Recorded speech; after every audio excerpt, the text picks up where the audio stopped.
तो शुरुआत करेंगे क्वेश्चन नंबर 12 से और यहां से हमारे मिक्स नेचर के क्वेश्चन हमें दिखने शुरू हो जाएंगे। मीनिंग ये हुआ कि अब तक हमने जितने भी क्वेश्चन किए थे हर क्वेश्चन एक स्पेसिफिक नेचर के ट्रांजैक्शंस को इंडिकेट कर रहा था। जैसे हमने बैंकिंग रिलेटेड ट्रांजैक्शन देखे, हमने फिक्स एसेट्स का ट्रीटमेंट देखा, हमने डिस्काउंट रिबेट का ट्रीटमेंट देखा, हमें डिस्काउंट मिलता है तो क्या करेंगे, और हमने हमारी पार्टी को अगर डिस्काउंट अलाउड किया है ऐसी स्थिति में अकाउंटिंग ट्रीटमेंट किस तरह से करेंगे। हमने इसके साथ साथ हमारे जो एडजस्टमेंट एंट्रीज थी, क्लोजिंग स्टॉक था, मतलब ये हुआ हर तरह के ट्रांजैक्शन जो हमारी डे टू डे लाइफ में हमारे बिजनेस में आते हैं उनको हमने हर एक टॉपिक के ऊपर डिटेल में डिस्कस किया। पर यहाँ से जो क्वेश्चन होंगे ना, ये क्वेश्चन आपको मिक्स नेचर के मिलेंगे। तो आते हैं क्वेश्चन नंबर 12 के ऊपर। क्वेश्चन नंबर 12 क्या कहता है, फॉलोइंग ट्रांजैक्शन ऑफ, इनके रिकॉर्ड करना है, किसका करना है भैया, जर्नलाइज कीजिए। और ये मिस्टर रमेश है जिनकी बुक्स ऑफ अकाउंट्स हमें 1 अप्रैल को तैयार करनी है। तो बिना टाइम वेस्ट के सीधे ट्रांजैक्शन पे आ जाएंगे। Ramesh start business with ₹1 lakh. भैया बहुत बार ये ट्रांजैक्शन हम कर चुके हैं, न जाने कितनी बार हमारे सामने ऑलरेडी आ गया है।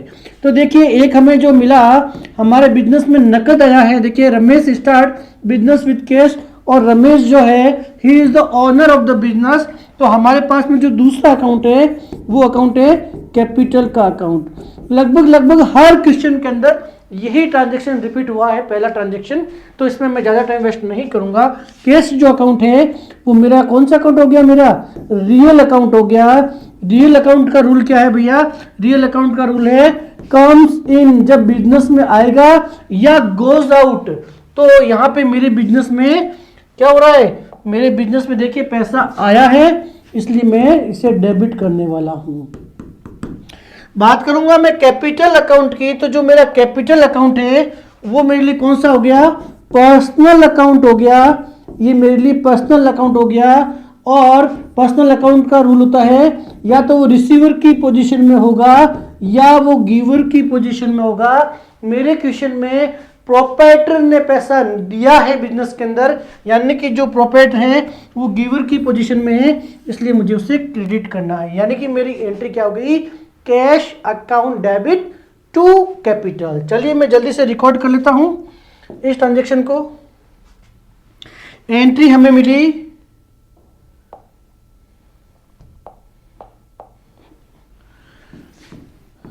Cash account debit to capital. Transaction में जो अमाउंट है वो 1 लाख का इन्वॉल्व है, उसे मैं लिख देता हूं। ये मुझे डेबिट कॉलम में लिखना है और 1 लाख ही मुझे क्रेडिट कॉलम में लिखना है। ट्रांजैक्शन में जो मेरा ट्रांजैक्शन की जो डेट है उसे मुझे लिखना है 1 अप्रैल 2022। नरेशन क्या लिखना है, बीइंग कैपिटल इंट्रोड्यूस। चलिए नोट डाउन कर लीजिए फटाफट आप, बीइंग कैपिटल इंट्रोड्यूस। चलिए भैया जल्दी से नोट डाउन कर लीजिए, मैं बढ़ जाता हूं अगले ट्रांजैक्शन की तरफ। क्या कहता है हमारा अगला ट्रांजैक्शन, देखिए जरा, पेड इनटू बैंक। चलिए भैया बैंकिंग का ट्रांजैक्शन आ गया, कोई बात नहीं। पेड इनटू बैंक का मतलब हुआ बैंक में आपने पैसा जमा करवाया, पेड इनटू बैंक। ठीक है, क्या किया होगा, नकद ही कराया होगा, और तो कोई रास्ता है नहीं। तो हमने कहा सबसे पहला काम हमारा होता है हर ट्रांजैक्शन में अकाउंट को आइडेंटिफाई करना जिनको कि हमें जर्नल में एंट्री लेनी है। तो एक अकाउंट जो मुझे मिला, एक अकाउंट मुझे बैंक का मिल गया और दूसरा मुझे नकद का अकाउंट मिल गया। बैंक अकाउंट है, कौन सा अकाउंट है, मेरे लिए पर्सनल अकाउंट है। बैंक अकाउंट मेरे लिए पर्सनल अकाउंट है। और पर्सनल अकाउंट का रूल मैंने अभी आपको बताया, अगर पर्सनल अकाउंट रिसीवर की पोजीशन में होता है तो उसे डेबिट किया जाता है, और अगर वो गिवर की पोजीशन में होता है उस स्थिति में उसे क्रेडिट किया जाता है। मेरे क्वेश्चन के अंदर पैसा पेड इनटू बैंक, बैंक में जमा कराया, यानी कि बैंक जो है वो रिसीवर की पोजीशन में है, तो मुझे बैंक को डेबिट करना होगा। बात करते हैं नकद की। नकद जो है मेरे लिए हो गया कौन सा अकाउंट, रियल अकाउंट हो गया। चलिए भैया अगर रियल अकाउंट है, ये मेरे लिए रियल अकाउंट है, और रियल अकाउंट का रूल क्या है, व्हाट कम्स इन, जो आएगा उसे डेबिट करेंगे और जाएगा उसे क्रेडिट करेंगे।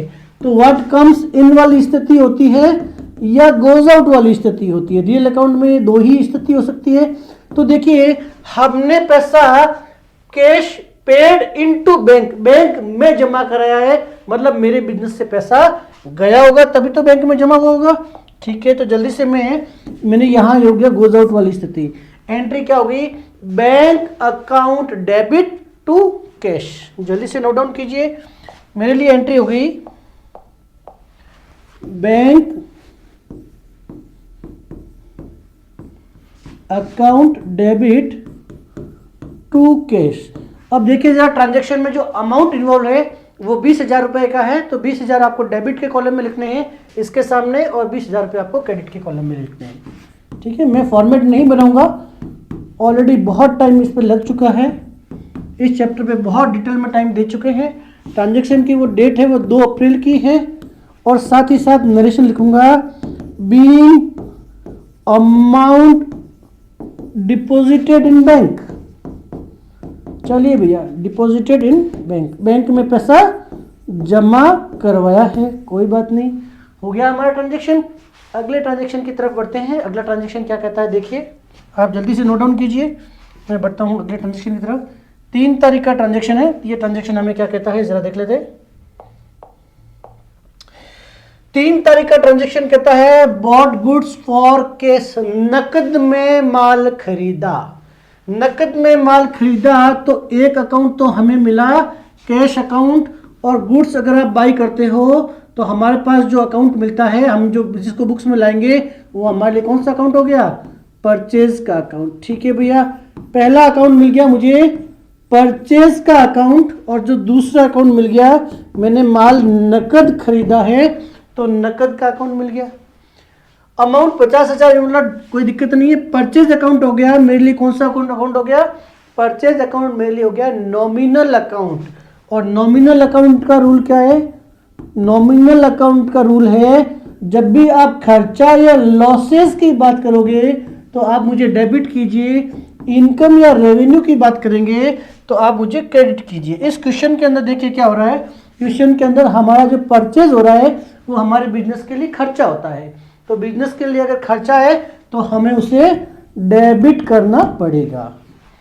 मैं नकद की बात करूंगा तो जो नकद का अकाउंट है वो मेरे लिए रियल अकाउंट है, और रियल अकाउंट का क्या रूल होता है, व्हाट कम्स इन आएगा तभी डेबिट करेंगे और जाएगा तभी क्रेडिट करेंगे।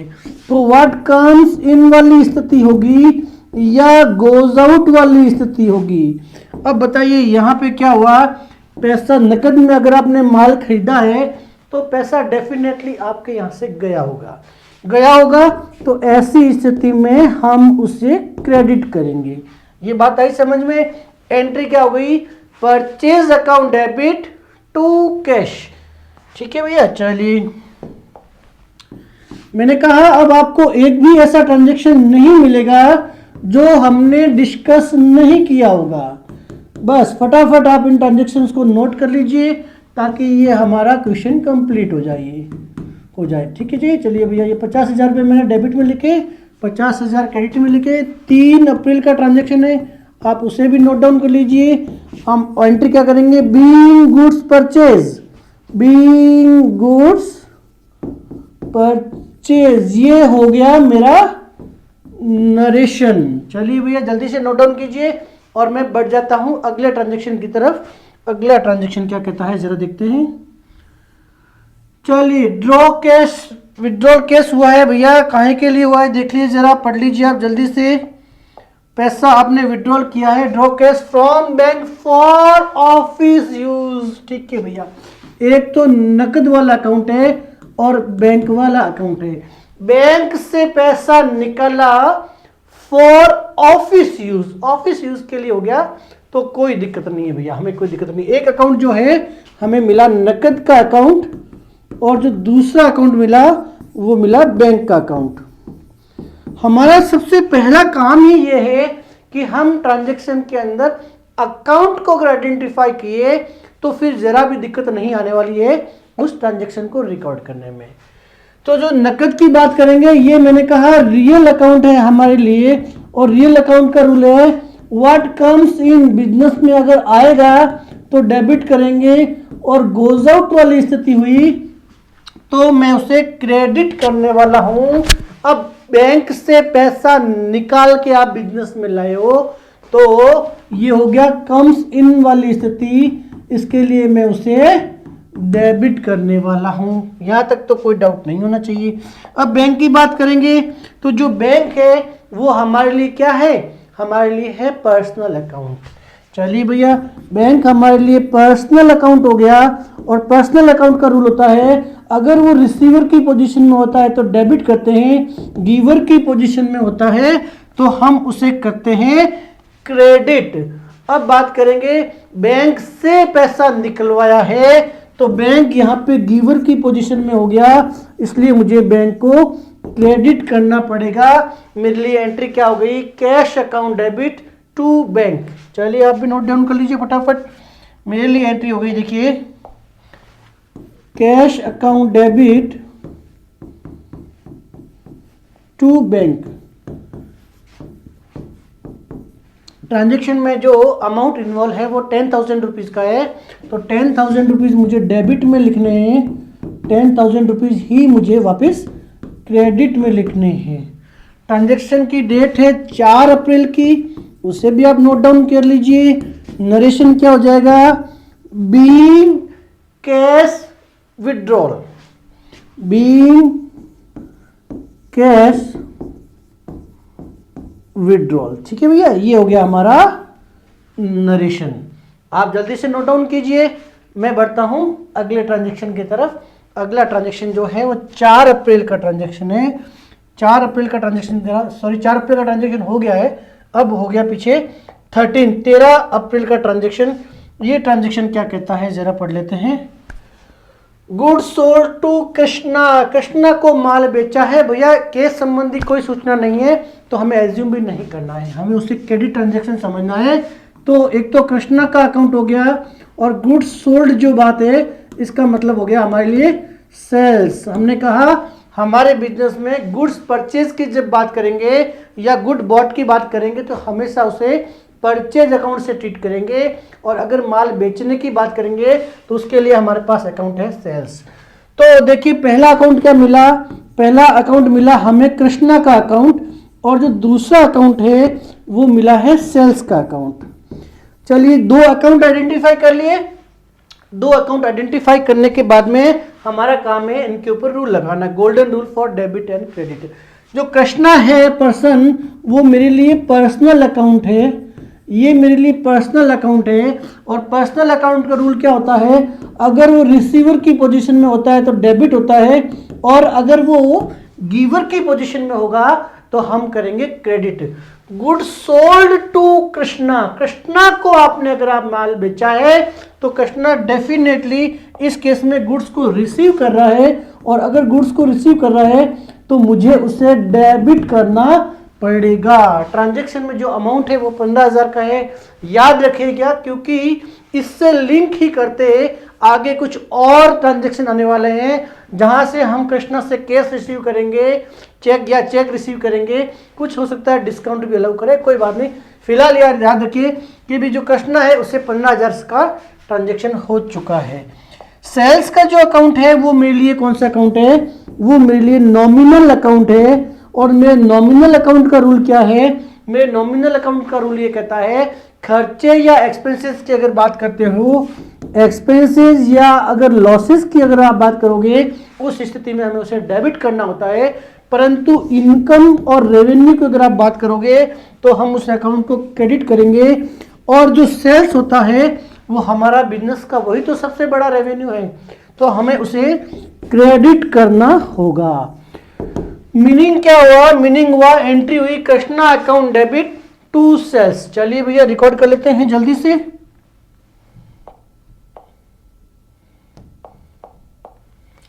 हमने एंट्री करनी है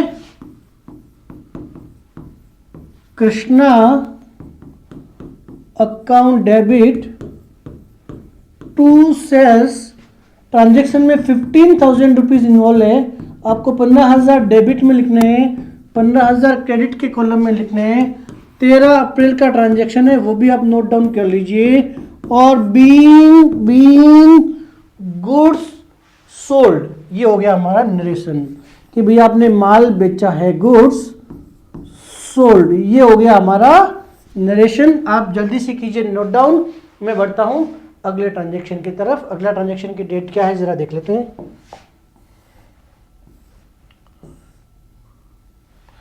बॉट गुड्स फ्रॉम श्याम, अब आपने श्याम से माल खरीदा है। Goods bought from Shyam, Shyam से माल खरीदा है। तो अगर गुड्स बाई हुआ तो इस केस में हमारे पास अकाउंट कौन सा मिलता है, परचेज का अकाउंट, और ट्रांजैक्शन में आदमी का नाम है मिस्टर श्याम का, कोई नकद की सूचना नहीं है, तो हम उसे क्रेडिट समझेंगे। हम हमारे दिमाग से फालतू एजम्पशन यूज नहीं करेंगे। बात करते हैं, एक अकाउंट मिला मुझे परचेज का, एक अकाउंट मुझे परचेज का मिला और दूसरा जो अकाउंट है वो मुझे मिला श्याम का। ये दो अकाउंट मिल गए।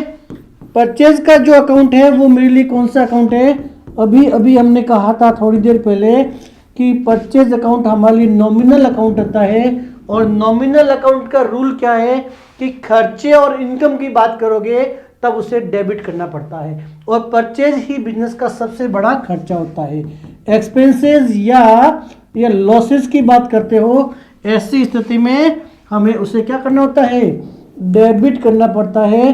तो यहाँ मैं परचेज के अकाउंट को डेबिट करूँगा। इसके के साथ बात करते हैं मिस्टर श्याम की। श्याम जो है वो हो गया पर्सनल अकाउंट, ठीक है। श्याम क्या हो गया, श्याम हो गया पर्सनल अकाउंट। और पर्सनल अकाउंट का रूल क्या होता है, अगर वो रिसीवर की पोजीशन में होता है या वो गिवर की पोजीशन में होता है। अगर रिसीवर की पोजीशन में होगा या वो गिवर की पोजीशन में होगा तो यहाँ पे देखिए आपने बाई किससे किया है, श्याम से बाई किया है। और अगर श्याम से बाई किया है तो डेफिनेटली श्याम ने ही तो माल दिया होगा, तो वो गिवर की पोजीशन में आ गया। तो मुझे श्याम को करना पड़ेगा क्रेडिट। मुझे एंट्री क्या मिली, purchase account debit to Shyam. Amount जो इन्वॉल्व है वो है 22,000, ये आप भी याद कर लीजिए, ठीक है। एंट्री हो गई मेरी, एंट्री क्या होगी, purchase account debit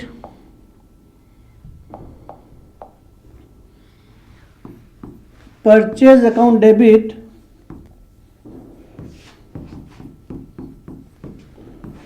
to Shyam. ये श्याम से माल हमने बाई किया है, जल्दी से आप नोट कर लीजिए।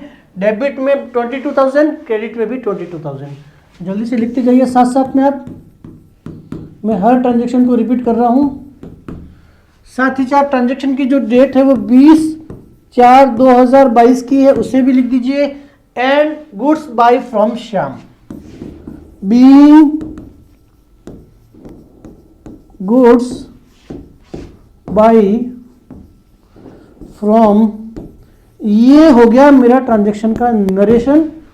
आप कर लीजिए नोट डाउन, मैं बढ़ जाता हूं अगले ट्रांजैक्शन की तरफ। अगला ट्रांजैक्शन 20 अप्रैल का ट्रांजैक्शन देखिए जरा क्या कहता है। 20 अप्रैल का जो ट्रांजैक्शन हो चुका है, सॉरी ये है 22 अप्रैल का ट्रांजैक्शन। चलिए 22 अप्रैल का ट्रांजैक्शन हमें क्या कहता है, जल्दी से आप रीड आउट कीजिए। ये कहता है Krishna return goods, Krishna return goods. तो हमने क्वेश्चन में पहले वाले ट्रांजैक्शन देखिए, कृष्णा के साथ क्या ट्रांजैक्शन किया था, रमेश कृष्णा नहीं आया, चलो आया ना, गुड्स सोल्ड टू कृष्णा, 13 तारीख का ट्रांजैक्शन था जहां ये लिखा हुआ था कि गुड्स सोल्ड टू कृष्णा, आपने कृष्णा को माल बेचा था। और ये जो कृष्णा है इन्होंने माल रिटर्न कर दिया। देखिए माल बेचा कितना था, ये भी ट्रांजैक्शन में अमाउंट देख लीजिए। कृष्णा को जो माल बेचा था वो था 15,000 का, ठीक है भैया। कृष्णा की बात करते हैं, ओके। 15,000 का माल आपने बेचा था, 15,000 में से 2,000 का माल कृष्णा ने रिटर्न कर दिया। तो जब बेचते हैं उस वक्त हमें अकाउंट कौन सा होता है हमारे पास, वो होता है सेल्स का अकाउंट। और ये माल अगर रिटर्न हुआ है तो हमें जो अकाउंट मिला वो मिला सेल्स रिटर्न। जब माल बेचते हैं, देखिए गुड्स, ये जो रिटर्न है गुड्स रिटर्न, माल सेल किया हुआ माल वापस आया है। तो जब सेल किया था उसे सेल कहा था और अब यही माल रिटर्न आया, तो हमारे सामने जो अकाउंट मिला वो मिला सेल्स रिटर्न। इसको रिप्रेजेंट करने के लिए जो अकाउंट मिला वो मिला सेल्स रिटर्न, चलिए भैया ठीक है। दूसरा जो अकाउंट मिला वो मिला कृष्णा का। टोटल तो 15,000 का माल बेचा था, पर उसमें से हो सकता है 2,000 रुपए का माल उसको पसंद नहीं आया, उसने रिटर्न कर दिया। भैया हमें कोई दिक्कत नहीं, हम सेल्स रिटर्न के फॉर्म में करेंगे। अब सेल्स रिटर्न जो है वो मेरे लिए क्या है, नॉमिनल अकाउंट है, वो मेरे लिए नॉमिनल अकाउंट है। रूल क्या है, एक्सपेंसेस और लॉसेस को डेबिट कीजिए, इनकम और रेवेन्यू अगर इंक्रीज होते हैं तो क्रेडिट करते हैं। परंतु यहां पे जो मैंने पहले क्या हुआ था, पहले मैंने मेरी इनकम को बुक किया था, ये बुक्ड क्रेडिट इनकम कम हो गई है, इसके लिए मैं उसे क्या करूंगा, डेबिट करूंगा। ये मेरे लिए देखिए, कोई इसे कहता है कि एक्सपेंसेस है, भैया ये एक्सपेंसेस नहीं है। यहां पे जब खर्चे की बात करेंगे तो जब भी आप खर्चे को इंक्रीज करते हो तब डेबिट होता है, इनकम को इंक्रीज करते हो तो क्रेडिट होता है। अब इनकम ये कम हो रही है, जो क्रेडिट हो चुकी है उसको डाउन करना है, इसलिए मुझे उसे डेबिट करना पड़ेगा। ये बात हुई अंडर ट्रेडिशनल मेथड। मैंने कहा इसको बेटर तरीके से आप समझ पाओगे मॉडर्न अप्रोच से। मॉडर्न अप्रोच के अंदर जो हमारा जो सेल्स का अकाउंट है, जो हमारा ये सेल्स रिटर्न का जो अकाउंट है, अंडर मॉडर्न अप्रोच क्या हो गया, ये हो गया हमारा रेवेन्यू को रिप्रेजेंट करने वाला अकाउंट। और रेवेन्यू को नेचुरल बैलेंस क्या होते हैं, क्रेडिट होते हैं।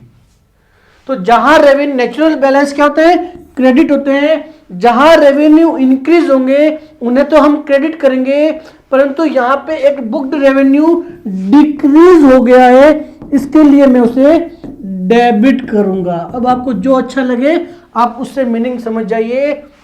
हमेशा हमारी बुक में हम ये पढ़ते हैं कि भैया एक्सपेंसेस को डेबिट करते हैं, इनकम को क्रेडिट करते हैं। बात समझना, उसका मीनिंग ये हुआ जब आपका एक्सपेंसेस इंक्रीज हो गया तब हम डेबिट करेंगे।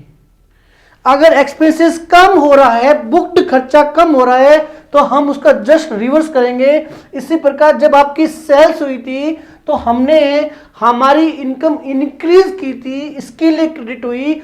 अब इनकम को हम कम कर रहे हैं, इसके लिए इसके रिवर्स करना पड़ेगा, मतलब डेबिट करना पड़ेगा, क्योंकि सेल्स के टाइम में हमने वो रेवेन्यू बुक कर दिया, अब उसका रिवर्स हो रहा है। ज़्यादा बेटर तरीके से जवाब मुझे यहाँ मिलता है। तो अब इस चीज़ को डिटेल्ड में अब आपको बेसिक नॉलेज हो चुका है। तो अब मैं आपको क्या करूँगा, हालांकि rule for debit and credit already मैं पब्लिश कर चुका हूँ वीडियो। अब मैं आपको एक और वीडियो लेके आने वाला हूँ जिसका नाम है advance rule for debit and credit. उसके अंदर मैंने आपको कहा था कि जैसे एसेट्स की बात करेंगे तो मैंने कहा था फिजिकल एसेट्स के मोमेंटम के साथ साथ वैल्यू को भी पकड़ा जाता है। पर्सनल अकाउंट की बात करेंगे, मैंने कहा रिसीवर और गिवर के साथ साथ वैल्यू का ट्रीटमेंट भी हमें पकड़ना पड़ेगा। इसी तरह से नॉमिनल अकाउंट के अंदर सामान्य वे से कहते हैं भैया खर्चे को डेबिट करो, अगर खर्चा कम हो गया तो उसे क्रेडिट भी करना पड़ेगा। इन बातों को ध्यान रखते हुए मेरा जो अगला वीडियो आएगा अभी थोड़े दिन बाद में, वो आएगा advance version for rule and golden rule for debit and credit. Advance version for golden rule of debit and credit, उनमें इन बातों को मैं आपको कंसेप्ट क्लियर करूंगा। ठीक है, बात समझ में आ गई। तो जो सेल्स रिटर्न का अकाउंट है वो मैं करने वाला हूं डेबिट। बात करूंगा कृष्णा का अकाउंट। यहां मुझे कोई कंफ्यूजन नहीं है, जो कृष्णा का जो अकाउंट है वो मेरा पर्सनल अकाउंट है, रिसीवर की पोजीशन में जो होगा उसे डेबिट करूंगा, गिवर की पोजीशन में होगा वो क्रेडिट करूंगा। कृष्णा ने माल रिटर्न किया है, मतलब कृष्णा जो है वो गिवर की पोजीशन में हो गया, इसके लिए मैं उसे क्रेडिट करने वाला हूं। तो मेरे लिए एंट्री क्या होगी, sales return account debit to Krishna. चलिए नोट डाउन कीजिए जल्दी से आप। मेरे लिए एंट्री होगी sales return account debit to Krishna. Transaction के अंदर जो अमाउंट है वो 2,000 रुपये डेबिट है, 2,000 रुपये क्रेडिट है। 22 अप्रैल का ट्रांजेक्शन है, उसे भी मैं नोट डाउन करूंगा। साथ ही साथ नरेशन क्या लिखूंगा, being goods return by Krishna. या ओनली इतने ही लिख दूंगा, बीइंग गुड्स रिटर्न, बस हो गया मेरा काम। भैया माल उसने लौटा दिया, मीनिंग समझ में आ गई। लौटाया क्यों होगा? क्योंकि पहले माल हमने खरीद उसको बेचा होगा। चलिए अगला ट्रांजेक्शन की तरफ चलूंगा। अगला जो ट्रांजेक्शन है मेरा, उसकी डेट है 24 अप्रैल। 24 अप्रैल का ट्रांजेक्शन क्या कहता है, आप जल्दी से नोट देख पर रीड आउट कर लीजिए। रिसीव फ्रॉम कृष्णा, कृष्णा से पैसा मिला है। हमने थोड़ी देर पहले अभी देखिए कृष्णा की अगर बात करेंगे तो हमने 15,000 का माल बेचा था उसे। तो 15,000 का माल हमने बेचा, उसमें से 2,000 का माल उसने रिटर्न कर दिया, पीछे रहा 13,000। 13,000 हम मांगते हैं, तो उसने रिसीव फ्रॉम कृष्णा 12,500 रुपये तो नकद दे दिए और 500 रुपये डिस्काउंट अलाउड कर दिया हमने उसे। इसका मतलब ये हुआ कि कृष्णा का जो अकाउंट है वो क्लियर हो गया हमारी बुक्स में। कृष्णा का जो अकाउंट है वो हमारी बुक में क्लियर हो गया, क्योंकि 15,000 का जो ट्रांजैक्शन है, हालांकि ये अकाउंट क्रिएट करना आपको लेजर पोस्टिंग के चैप्टर में सिखाएंगे, फिर भी मोटा मोटी आप ये समझिए कि 15,000 रुपये का हमने माल बेचा, उस 15,000 में से 2,000 उस भाई ने रिटर्न कर दिया, फिर चला 13,000 में से 12,500 उसने नकद दे दिया, 500 रुपये हमने उसको डिस्काउंट अलाउ कर दिया, यानी कि कृष्णा का जो अकाउंट है हमारी बुक्स में 0 हो गया। चलिए अकाउंट क्या मिला, अकाउंट एक तो मिला मुझे कृष्णा का। कृष्णा का जो अकाउंट है वो कितने अमाउंट से इफेक्ट हो रहा है, 12,500 तो उसने मुझे नकद दिया है और मैंने 500 रुपये उसको डिस्काउंट अलाउड कर दिया, यानी कि जो कृष्णा का अकाउंट है वो 13,000 से इफेक्ट होगा, पहला अकाउंट। दूसरा नकद का अकाउंट जो है, कैश का अकाउंट है, वो अफेक्ट हो रहा है 12,500 से, 12,500 से, क्योंकि उसने मुझे नकद दिया। एक कृष्णा का अकाउंट मिला, डिस्काउंट का अकाउंट मिला, देखिए थर्ड, डिस्काउंट मैंने अलाउ किया है 500 का। ठीक है, अब हम समझते हैं डेबिट कितना अमाउंट से हो रहा है, क्रेडिट कितना हो रहा है। यहां से ही आपको पता चलेगा कि भैया ये अकाउंट का आपस में क्लैश नहीं है। कहां क्लैश होता है, कहां कंपाउंड एंट्री होती है, ये समझने की बात है। यहां देखिए जो कृष्णा है वो पर्सनल अकाउंट हो गया, कृष्णा क्या हो गया, पर्सनल अकाउंट हो गया। पर्सनल अकाउंट का रूल है कि वो रिसीवर की पोजीशन में होता है या वो गिवर की पोजीशन में होता है। हमारे क्वेश्चन के अंदर कृष्णा ने पेमेंट हमको दिया है, इसका मतलब जो कृष्णा है वो गिवर की पोजीशन में हो गया, तो यहां पे क्रेडिट करेंगे। अब बात समझना, क्रेडिट करने के लिए जो अमाउंट आ रहा है वो आ रहा है 13,000 रुपए का। 13,000 क्रेडिट करने के लिए आ रहा है। डेबिट की बात करेंगे, जो नकद है वो हमारे लिए कौन सा अकाउंट हो गया भैया, नकद अकाउंट हो गया हमारे लिए रियल अकाउंट। और रियल अकाउंट का रूल क्या है, व्हाट कम्स इन, अगर आएगा तो डेबिट करेंगे और जाएगा तो उसे मैं करने वाला हूं क्रेडिट। अब बात करते हैं, समझिए जरा कि कृष्णा ने हमें पैसा दिया है तो हमारे बिजनेस में डेफिनेटली कम्स इन वाली स्थिति हो गई और इसे मैं कहूंगा डेबिट। और यहां जो अमाउंट है वो 12,500 रुपए का है। ठीक है, क्रेडिट के लिए देखिए कितना आ रहा है 13,000, डेबिट के लिए 12,500। आगे बात करते हैं डिस्काउंट। डिस्काउंट मेरे लिए बिजनेस के लिए क्या है, डिस्काउंट मेरे लिए नॉमिनल अकाउंट है। और नॉमिनल अकाउंट में कौन सा अकाउंट है भैया, एक्सपेंसेस या लॉसेस को रिप्रेजेंट करने वाला अकाउंट। तो ऐसी स्थिति में मैंने डिस्काउंट अलाउड किया, मेरे लिए हो गया खर्चा। तो देखिए क्रेडिट कह रहा है कि मुझे 13,000 से क्रेडिट करो, बात समझिएगा। क्रेडिट कह रहा है मुझे आप 13,000 रुपए से क्रेडिट करो, 13,000 रुपए से मुझे क्रेडिट करो। डेबिट वाला अकाउंट कह रहा है 12,500 से डेबिट करो और ये अकाउंट कह रहा है 500 से डेबिट करो। तो हमने कहा था कि जितना डेबिट हो उतना ही क्रेडिट होना चाहिए, यानी कि ये कंपाउंड एंट्री वाला एग्जांपल है। यहां कोई भी एग्जांपल, कोई भी अकाउंट आपस में क्रैश नहीं हो रहे हैं। क्रैश कहां होते हैं, अगर ये 13,000 होता और यहां दो अकाउंट आते हैं, ये कहता है मुझे डेबिट करो, ये कहता है मुझे क्रेडिट करो, डेबिट करो, ऐसी स्थिति में वो क्लैश कहलाता है। ये क्लैश नहीं है, बहुत सिंपल ट्रांजैक्शन है। 13,000 रुपये बोलता है मुझे 13,000 बोलता है मुझे क्रेडिट करो, 12,500 कहता है डेबिट कीजिए, ये कहता है डेबिट कीजिए, दोनों मिलके 13,000 रुपये हो गए। तो ये क्लैश नहीं है, ये एग्जाम्पल हो गया कंपाउंड एंट्री का। चाहे तो अलग अलग कर सकते हैं, चाहे तो साथ में भी कर सकते हैं, साथ ही करेंगे ज़्यादा बेटर रहेगा हमारे लिए, टाइम बच जाएगा हमारा और कोई दिक्कत नहीं है। चलिए मैं लिख लेता हूँ ट्रांजेक्शन को। एंट्री क्या करूँगा, एंट्री करूँगा सबसे पहले तो मुझे नकद आया है तो मैं कैश अकाउंट डेबिट 12,500 में डेबिट वाले कॉलम में लिखूंगा। डिस्काउंट अलाउड अकाउंट को मैं डेबिट करूंगा क्योंकि 500 रुपये मैंने डिस्काउंट अलाउड किए हैं। और टू लिखूंगा, ये जो श्याम कृष्ण है इन्होंने अपना अकाउंट क्लियर किया है तो टू में कृष्ण लिखूंगा। 13,000 रुपये ये मैं क्रेडिट के अंदर लिखूंगा। नरेशन क्या हो जाएगा, being amount received from Krishna, being amount received from Krishna, ये या बीइंग अमाउंट रिसीव यहां तक भी लिखोगे तो भी चल जाएगा, कोई दिक्कत नहीं है। 24 अप्रैल का ट्रांजैक्शन है, नरेशन में लिख चुका हूं, जल्दी से आप इसे नोट डाउन कर लीजिए और मैं बढ़ जाता हूं अगले ट्रांजैक्शन की तरफ। अगला ट्रांजैक्शन जरा देखिए क्या कहता है। 28 तारीख का है, पेड। देखिए अब क्या बात कर रहा है, अब ये वही बात कर रहा है, और paid cash to Shyam, Shyam को आपने नकद में भुगतान किया है। कैश पेड टू श्याम है ना, केस की बात करते हैं। चलो एक तो केस हो गया, एक श्याम का अकाउंट आ गया और एक हमें डिस्काउंट मिल गया, 3 अकाउंट हो गए। श्याम के अकाउंट की अगर बात करेंगे तो श्याम के साथ जो हमारा पहला ट्रांजेक्शन हुआ था, श्याम को हमने 22,500 रुपये का गुड्स बॉट फ्रॉम श्याम, हमने माल खरीदा था, हमने माल खरीदा था, ठीक है भैया, हमने 22,500, ये देखो अकाउंट भी क्लियर हो रहा है, 22,500 यहाँ से क्लियर हो गया। चलिए पहला जो अकाउंट मिला वो मिला श्याम का अकाउंट।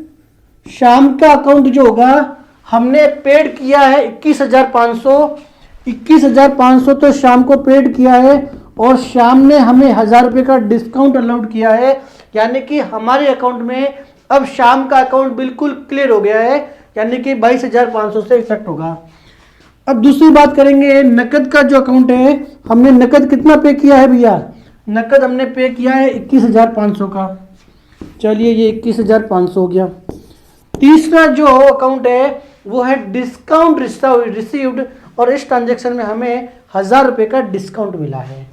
चलिए डिस्काउंट रिसीव्ड 1,000 रुपये का डिस्काउंट मिला। तो बात करते हैं एक एक। जो श्याम का अकाउंट है वो मेरे लिए हो गया पर्सनल अकाउंट, श्याम का जो अकाउंट है वो मेरे लिए बिल्कुल पर्सनल अकाउंट हो गया है। और पर्सनल अकाउंट का रूल क्या होता है, रिसीवर या गिवर वाली पोजीशन। तो हमने भुगतान किया है, हमने भुगतान जब श्याम को किया है, ठीक है, हमने भुगतान किया है तो श्याम जो है वो रिसीवर की पोजीशन में हो गया।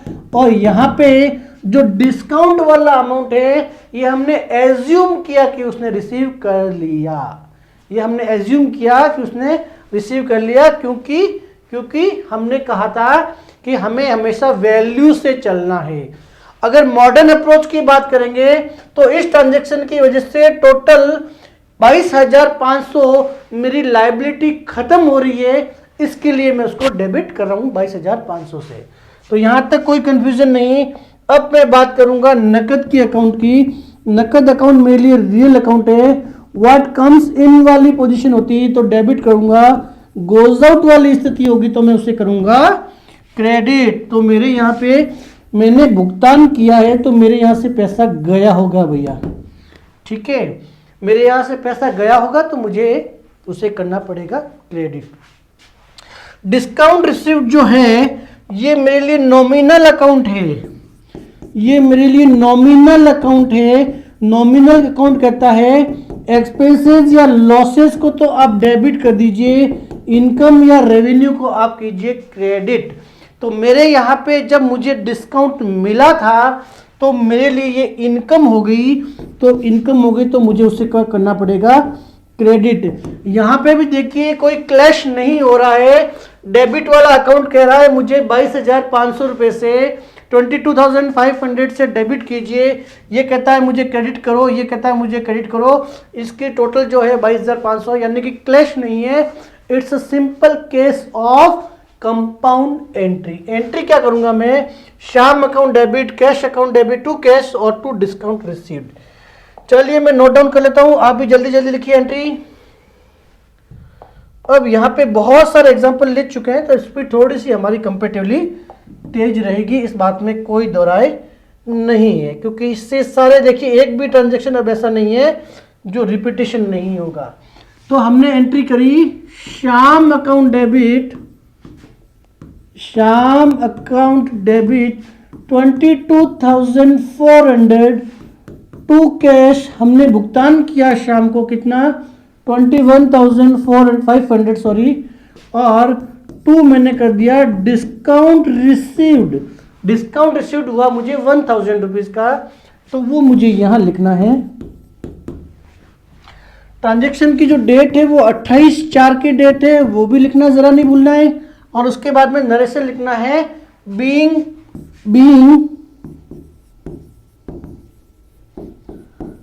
पेड टू श्याम, श्याम है सॉरी, हाँ ठीक है श्याम है, बीइंग पेड टू श्याम या बीइंग अमाउंट पेड, बस इतना लिखोगे तो भी समझ में आ जाएगा। बीइंग अमाउंट पेड इतना लिखोगे, एंड डिस्काउंट रिसीव्ड इतना लिखोगे तो भी काम चल जाएगा, जैसे आपको कंफर्टेबल हो। नरेशन के लिए मैं आपको जरा भी परेशान करने वाला नहीं हूं।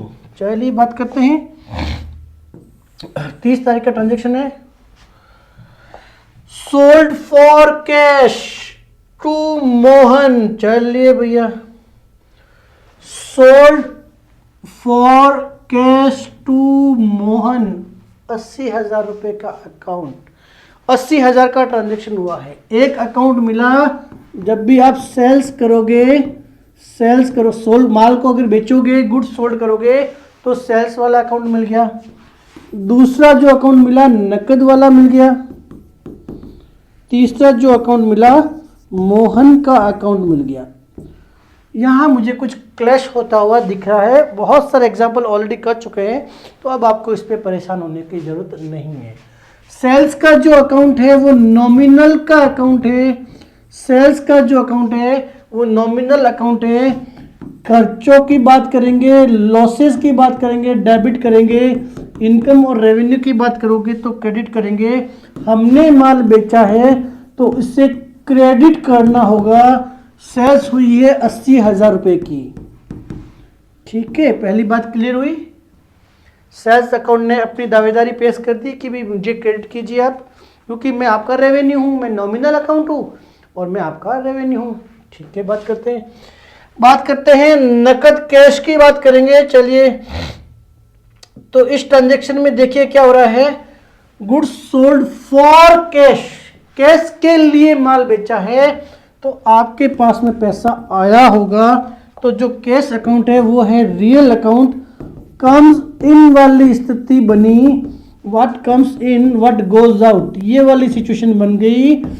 तो भैया माल अगर आपने नकद में बेचा है तो डेफिनेटली माल आपके पास, सॉरी कैश आपके पास आया होगा, क्योंकि आपने नकद में माल बेचा है, पैसा आपके पास आया है। और पैसा आया है इसलिए इसने कहा मुझे डेबिट कीजिए। अमाउंट है 80,000 रुपये, 80,000 रुपीज। तो सेल्स ने कहा मुझे क्रेडिट कीजिए, कैश ने कहा मुझे डेबिट कीजिए। मोहन जो है, मोहन देखिए, goods sold for cash to Mohan, हमने मोहन को माल बेचा है तो मोहन ने गुड्स रिसीव किया है, और goods sold for cash, Mohan ने माल रिसीव किया है और उसके बदले में मुझे नकद दिया है। मोहन जो है वो पर्सनल अकाउंट हो गया, मोहन जो अकाउंट है वो पर्सनल अकाउंट हो गया। और इस ट्रांजैक्शन में मोहन रिसीवर की पोजीशन में भी है, साथ ही साथ गिवर की पोजीशन में भी है। रिसीवर की पोजीशन का मतलब हुआ उसने गुड्स रिसीव किया है और साथ ही साथ नकद का भुगतान किया है, तो गिवर भी हो गया और साथ साथ हो गया रिसीवर। तो मैंने कहा था additional rule number 3 under traditional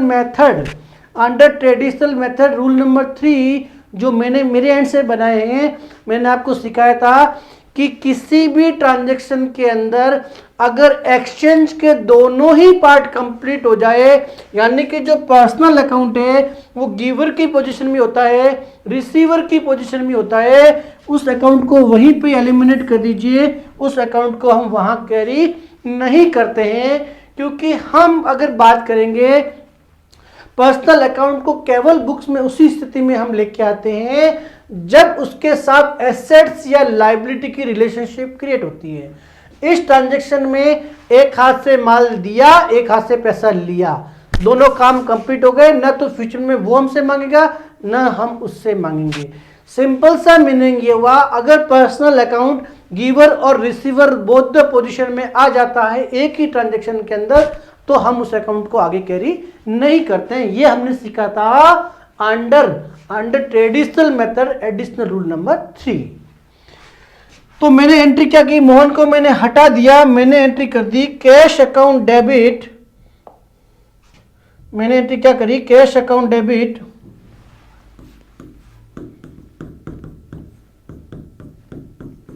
और 2 में लिख दूंगा सेल्स अकाउंट। ठीक है, अमाउंट है 80,000 रुपीज, लिख लीजिए डेबिट के अंदर, क्रेडिट में भी लिख लीजिए। साथ ही साथ ट्रांजैक्शन की जो डेट है वो 30 अप्रैल की डेट है, वो भी लिख लीजिए। नरेशन क्या हो जाएगा, being goods sold to Mohan, being goods sold to Mohan. क्योंकि यहां नाम नहीं आया है इसलिए आप नरेशन में बेटर है कि लिख दीजिए, क्योंकि यहां पे देखिए नाम नहीं आया है। यहां हिंट आता तो मैं मोहन का नाम शायद नहीं लिखता, बट यहां पे नाम नहीं है, इसके लिए मैंने मोहन का नाम जो था नरेशन में लिख दिया। हालांकि मेरे लिए रिलेवेंट नहीं है, कोई फर्क नहीं पड़ता मैंने किसी बेचा, क्योंकि मुझे नकद में पैसा आ गया। फिर भी लिखोगे तो बेटर है, आप लिखोगे बीइंग गुड्स सोल्ड तो भी कोई दिक्कत नहीं है। ठीक है, बात करते हैं अगले ट्रांजैक्शन की तरफ। अगला ट्रांजैक्शन रेंट पेड किया है, भैया आपने अपना किराए का भुगतान किया है। चलिए रेंट पेड किया है तो एक अकाउंट मुझे रेंट हुआ होगा और दूसरा अकाउंट नकद में होगा। भुगतान कैसे करोगे, अमाउंट 5,000 रुपये का है, बहुत सिंपल ट्रांजैक्शन है। पहला अकाउंट जो हमें मिला वो मिला रेंट का अकाउंट, दूसरा मिला नकद का अकाउंट। जो रेंट का अकाउंट है वो मेरे लिए हो गया नॉमिनल अकाउंट। रेंट का जो अकाउंट है मेरे लिए नॉमिनल नेचर का अकाउंट हो गया। नॉमिनल अकाउंट कहता है एक्सपेंसेस या लॉसेस के केस में डेबिट कीजिए, इनकम और रेवेन्यू के केस में हमें कीजिए क्रेडिट। तो हमने जब रेंट का भुगतान किया है तो वो डेफिनेटली हमारे लिए बिजनेस में क्या हो गया, खर्चे को रिप्रेजेंट करने वाला अकाउंट हो गया, इसके लिए मैं उसे डेबिट करने वाला हूं। बाद में नकद की करूंगा, तो जो नकद का अकाउंट है वो मेरे लिए क्या हो गया, रियल अकाउंट है। ठीक है, नकद जो है मेरे लिए रियल अकाउंट है। और अगर रियल अकाउंट है, व्हाट कम्स इन, अगर मेरी बुक्स में आएगा तो मैं डेबिट करूंगा, मेरे यहां से अगर जाएगा तो मैं उसे क्रेडिट करूंगा। इस ट्रांजैक्शन के अंदर मैंने रेंट का भुगतान किया है तो मेरे यहां से केस गया होगा तो मुझे उसे क्रेडिट करना पड़ेगा। मेरे लिए ट्रांजैक्शन क्या हो गया, rent account debit to cash. चलिए जल्दी से नोट डाउन कीजिए। तो मेरे लिए ट्रांजैक्शन हो गया रेंट अकाउंट डेबिट टू, मैंने लिखना है कैश। अमाउंट जो इन्वॉल्व है 5,000 रुपीज मुझे डेबिट में लिखने हैं, 5,000 ही मुझे क्रेडिट में लिखने हैं। ट्रांजैक्शन की जो डेट है वो 30 अप्रैल की डेट है, आप जल्दी से लिख लीजिए। नरेशन क्या हो जाएगा, being rent paid, being rent paid, ये मेरा नरेशन हो गया। आप जल्दी से इसे नोट डाउन कर लीजिए, मैं बढ़ जाता हूं अगले ट्रांजैक्शन की तरफ। अगला ट्रांजैक्शन की डेट क्या है देखिए, सेम नेचुरल मिलता हुआ ट्रांजेक्शन है, सैलरी पेड की है भैया, कोई दिक्कत नहीं है, हम सैलरी पे कर देते हैं। सैलरी अकाउंट हो गया पहला, नकद से अकाउंट पेमेंट किया, वो हो गया दूसरा अकाउंट सैलरी पेड, तो हमने भुगतान किया है ना सैलरी का, कोई दिक्कत नहीं है। सैलरी जो हो गया वो हो गया पहला अकाउंट, नकद हो गया दूसरा अकाउंट, सैलरी का जो अकाउंट है वो लिए हमारे लिए हो गया नॉमिनल अकाउंट। कौन से नेचर का अकाउंट हो गया भैया, ये हो गया नॉमिनल अकाउंट। नॉमिनल अकाउंट क्या करता है, एक्सपेंसेस और लॉसेस को डेबिट करो, इनकम को क्रेडिट करो। तो एक्सपेंसेस और लॉसेस को डेबिट करो, इनकम और रेवेन्यू को क्रेडिट करो। मेरे क्वेश्चन के अंदर जो सैलरी होती है वो मेरे बिजनेस के लिए क्या होती है, खर्चा होती है। खर्चा होती है तो मुझे उसे डेबिट करना पड़ेगा। नकद जो अकाउंट है वो मेरे लिए कौन सा अकाउंट है भैया, ये रियल अकाउंट है। कम्स इन वाली स्थिति में होगा या ये गोज आउट वाली स्थिति में होगा, या तो पैसा आएगा या पैसा जाएगा। तो मेरे यहां से जब मैंने सैलरी का भुगतान किया है तो डेफिनेटली पैसा गया होगा, तो मैं उसे करने वाला हूं क्रेडिट। एंट्री क्या होगी, salary account debit to cash. चलिए एंट्री नोट डाउन कर लीजिए।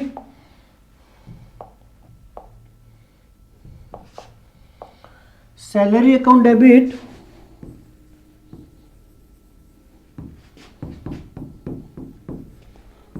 टू मैंने लिखना है कैश। चलिए भैया 10,000 रुपीज मुझे डेबिट के कॉलम में लिखने हैं, 10,000 रुपीज मुझे क्रेडिट के कॉलम में लिखने हैं। 30 अप्रैल का ट्रांजैक्शन है उसे भी नोट डाउन करना है। नरेशन क्या लिखूंगा, बीइंग सैलरी पेड, बीइंग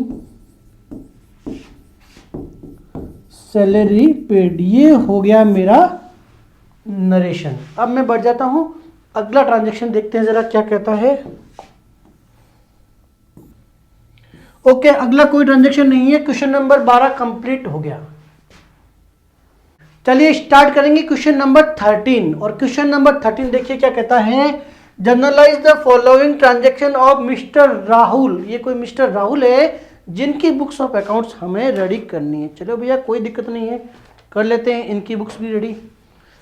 क्या कहता है देखिए, Rahul start business with cash. भैया बहुत ट्रांजैक्शन हम ऑलरेडी कर चुके हैं।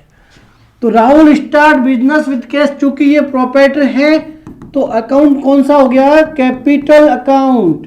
इसी तरह से जो दूसरा अकाउंट है वो हो गया नकद का अकाउंट। हमने कहा बिजनेस ओनर जब भी पैसा लगाएगा वो हमेशा कैपिटल की वर्ड से हम बुक्स में लेके आएंगे। और कैपिटल जो अकाउंट है वो मेरे लिए कौन सा अकाउंट हो गया, पर्सनल अकाउंट हो गया। और पर्सनल अकाउंट का रूल क्या होता है, अगर वो रिसीवर की पोजीशन में है, अगर वो रिसीवर की पोजीशन में है डेबिट होता है, गिवर की पोजीशन में है क्रेडिट होता है। यहाँ पे मिस्टर राहुल ने पैसा लगाया है, वो गिवर की पोजीशन में हो गया, इसके लिए मैं उससे क्रेडिट करूंगा। नकद का जो अकाउंट है पैसा बिजनेस ओनर ने लगाया है, परंतु नकद का जो अकाउंट है वो मेरे लिए रियल अकाउंट है। व्हाट कम्स इन वाली स्थिति में होगा या मेरे बिजनेस से पैसा जाएगा। तो इस ट्रांजैक्शन में मिस्टर राहुल ने पैसा लगाया है, वो गिवर की पोजीशन में था, तो मेरे बिजनेस में पैसा आया है तो कम्स इन वाली स्थिति में हो गया। इसके लिए मुझे उसे डेबिट करना पड़ेगा भैया, देखिए जरा, ठीक है। तो मुझे ट्रांजैक्शन क्या लिखना है, ट्रांजैक्शन लिखना है मुझे cash account debit to capital. चलिए नोट डाउन कर लीजिए जल्दी से आप साथ साथ ही। मेरे लिए एंट्री क्या होगी इस ट्रांजैक्शन को रिकॉर्ड करने के लिए, cash account debit to capital. बहुत सारे ट्रांजैक्शन में हम इस एंट्री को रिपीट पे रिपीट देख रहे हैं, कोई दिक्कत नहीं। 2 लाख रुपए से आपको इसे करना है डेबिट, 2 लाख रुपए से आपको करना है क्रेडिट। ट्रांजैक्शन की जो डेट है वो 1 जनवरी 2022 की है, वो आप नोट डाउन कर लीजिए। और नरेशन क्या हो जाएगा, being capital introduce, being capital introduce, चलिए भैया आपने कैपिटल लगाई है, कैपिटल इंट्रोड्यूस, तो आप नोट डाउन कर लीजिए पहली एंट्री। मैं बढ़ जाऊंगा नेक्स्ट ट्रांजेक्शन के तरफ, देखते हैं नेक्स्ट ट्रांजेक्शन क्या कहता है। पेड इनटू बैंक, अब भैया बैंक में जमा कराया, क्या ये रिपीट तो नहीं हो गया? ठीक है, पेड इनटू बैंक, बैंक में पैसा जमा कराया, ये भी सेम रिपीटेशन हो गया पिछले वाले क्वेश्चन का, सेम टू सेम रिपीटेशन है, हमें कोई दिक्कत नहीं है, हमें 2 मिनट ही लगेगी, कोई दिक्कत नहीं है। तो ये पिछले ट्रांजेक्शन की कॉपी हो गई। मैंने कहा एक तो बैंक अकाउंट हो गया और एक नकद का अकाउंट हो गया, सेम टू सेम रिपीटेशन है क्वेश्चन नंबर 12 का। तो बैंक जो था हमारे लिए कौन सा अकाउंट है? पर्सनल अकाउंट है, और बैंक यहाँ पे रिसीवर की पोजीशन में है, इसके लिए मैंने बैंक को डेबिट करना है। इसी तरह से मैं नकद की बात अगर करूँगा तो नकद जो है वो रियल अकाउंट है, और मेरे यहाँ से क्या हुआ? गोज आउट वाली स्थिति आ गई, क्योंकि मैंने क्या किया, मेरे बिजनेस से पैसा निकाल के बैंक में जमा कराया, इसके लिए मैं उसे करूँगा क्रेडिट। तो एंट्री क्या होगी? Bank account debit, bank account debit to cash, ditto copy of question number 12, इसलिए मैंने वहां ऑलरेडी बता दिया। एंट्री हो गई मेरी bank account debit to cash, और एंट्री नरेशन हो जाएगा। एंट्री क्या होगी? Bank account debit to cash. Transaction में जो अमाउंट है वो 60,000 रुपीज डेबिट में आ जाएगा, 60,000 रुपीज क्रेडिट में आ जाएगा। नरेशन हो जाएगा being cash deposit into bank, या बीइंग कैश डिपॉजिट, आप लिख दीजिए बीइंग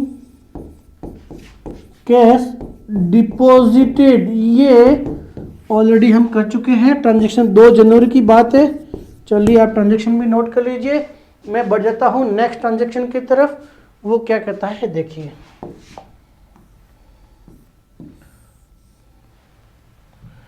माल खरीदा है भैया, bought goods from Singh and company. इसके लिए माल अगर आप खरीदा है तो हमारे पास जो अकाउंट है वो अकाउंट है परचेज का। जब भी आप माल खरीदोगे हमें बुक्स में परचेज का अकाउंट लेके आना है। और किससे खरीदा है? सिंह एंड कंपनी से, तो ये मिल गया हमें second account Singh and company. ये 2 अकाउंट मिल गए। पहला जो अकाउंट है परचेज का, ये हमारे लिए नॉमिनल अकाउंट है, ये हमारे लिए नॉमिनल अकाउंट है। और हमने कहा सारे खर्चे, नॉमिनल अकाउंट क्या करता है? एक्सपेंसेस, और अगर लॉसेस की बात करोगे तो मुझे डेबिट कीजिए, इनकम और रेवेन्यू की बात करोगे तो आप मुझे कीजिए क्रेडिट। अब बात कर रहे हैं हम कि भैया आपने माल खरीदा है तो हमारे बिजनेस के लिए ये है खर्चा, इसके लिए मैं उसे डेबिट करूंगा। सिंह एंड कंपनी जो है वो मेरे लिए हो गया पर्सनल अकाउंट। पर्सनल अकाउंट होता है या तो रिसीवर की पोजीशन में या वो होता है गिवर की पोजीशन में। तो यहाँ पे देखिए आपने माल खरीदा है तो सिंह एंड कंपनी जो है वो हो गया गिवर की पोजीशन में, उन्होंने आपको माल सप्लाई किया है तो वो गिवर की पोजीशन में हो गया। मेरे लिए एंट्री हो गई purchase account debit to Singh and company. चलिए जल्दी से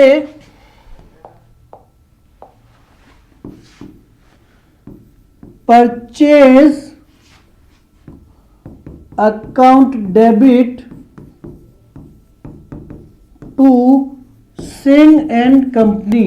ट्रांजैक्शन में जो अमाउंट इन्वॉल्व है 20,000, याद रखिएगा।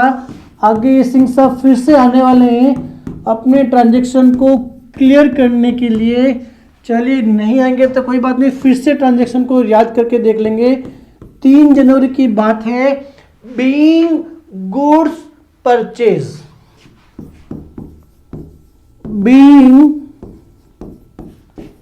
गुड्स परचेज, ये हो गया हमारा ट्रांजैक्शन का नरेशन। आप जल्दी से नोट डाउन कीजिए, मैं बढ़ जाता हूं अगले ट्रांजैक्शन। देखिए जरा क्या कहता है अगला ट्रांजैक्शन। परचेज चाहे पेड चार्जेस कार्ट्रिज ऑन पर, देखिए paid cartridge on goods purchase, अभी जो माल हमने खरीदा ना उसके आपने कार्ट्रिज पे किए हैं, डायरेक्ट खर्चे हो गए, कोई बात नहीं, कार्ट्रिज जो है हमारे लिए एक्सपेंसेस हो गया और आपने पेड किया है, तो जो नकद है वो मेरे लिए दूसरा अकाउंट हो गया। तो जो पहला अकाउंट मिला कार्ट्रिज का, दूसरा जो अकाउंट मिला वो नकद का मिला है। चलिए भैया दो अकाउंट मिल गए। कार्ट्रिज का जो अकाउंट है वो मेरे लिए खर्चा हो गया, यानी कि नॉमिनल नेचर का है, नॉमिनल नेचर का एक्सपेंसेस है। और नॉमिनल अकाउंट का रूल क्या है, एक्सपेंसेस और लॉसेस को डेबिट कीजिए, इनकम और रेवेन्यू को कीजिए आप क्रेडिट। मेरे लिए ये खर्चा है कार्ट्रिज, तो मैंने इसे करना है डेबिट, तो कार्ट्रिज को मैं डेबिट करने वाला हूं क्योंकि डायरेक्ट नेचर का खर्चा है। आगे आपको समझाएंगे कि डायरेक्ट खर्चा और इनडायरेक्ट खर्चों में क्या फर्क होता है, उसके लिए आपको थोड़ा सब्र रखना पड़ेगा।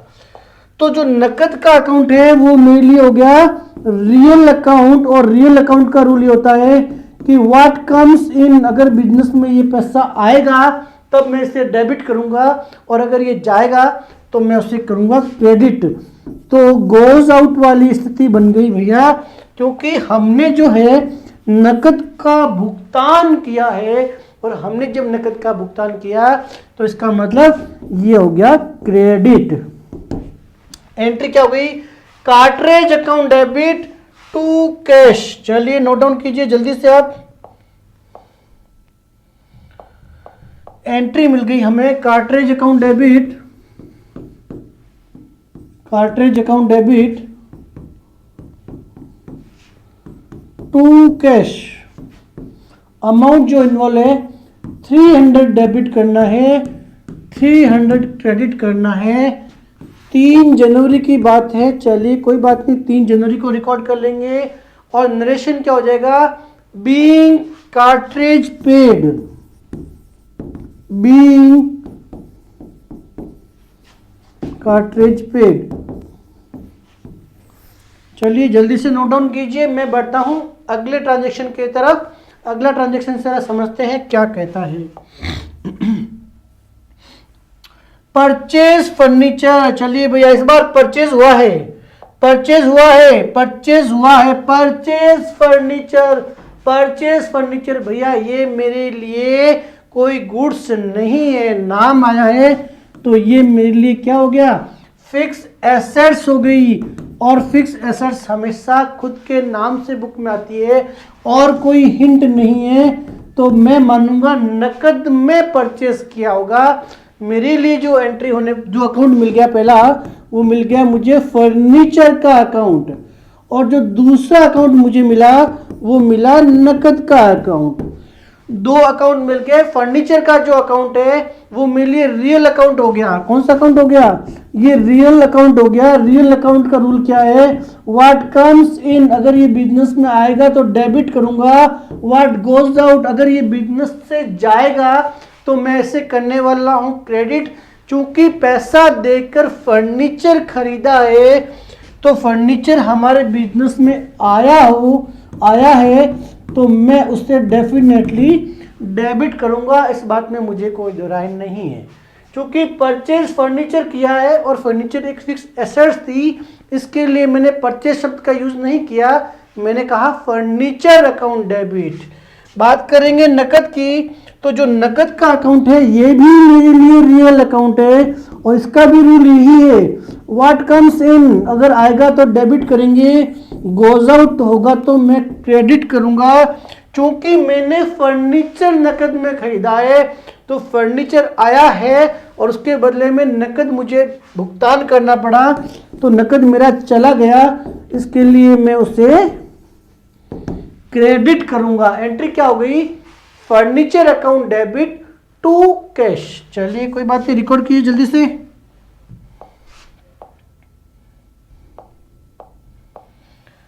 Furniture account debit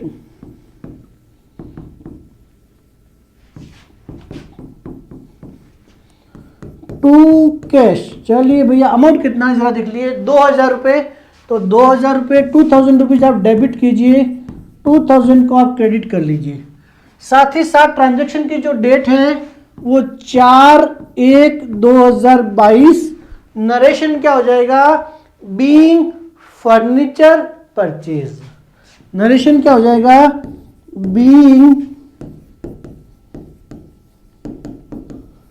furniture purchase.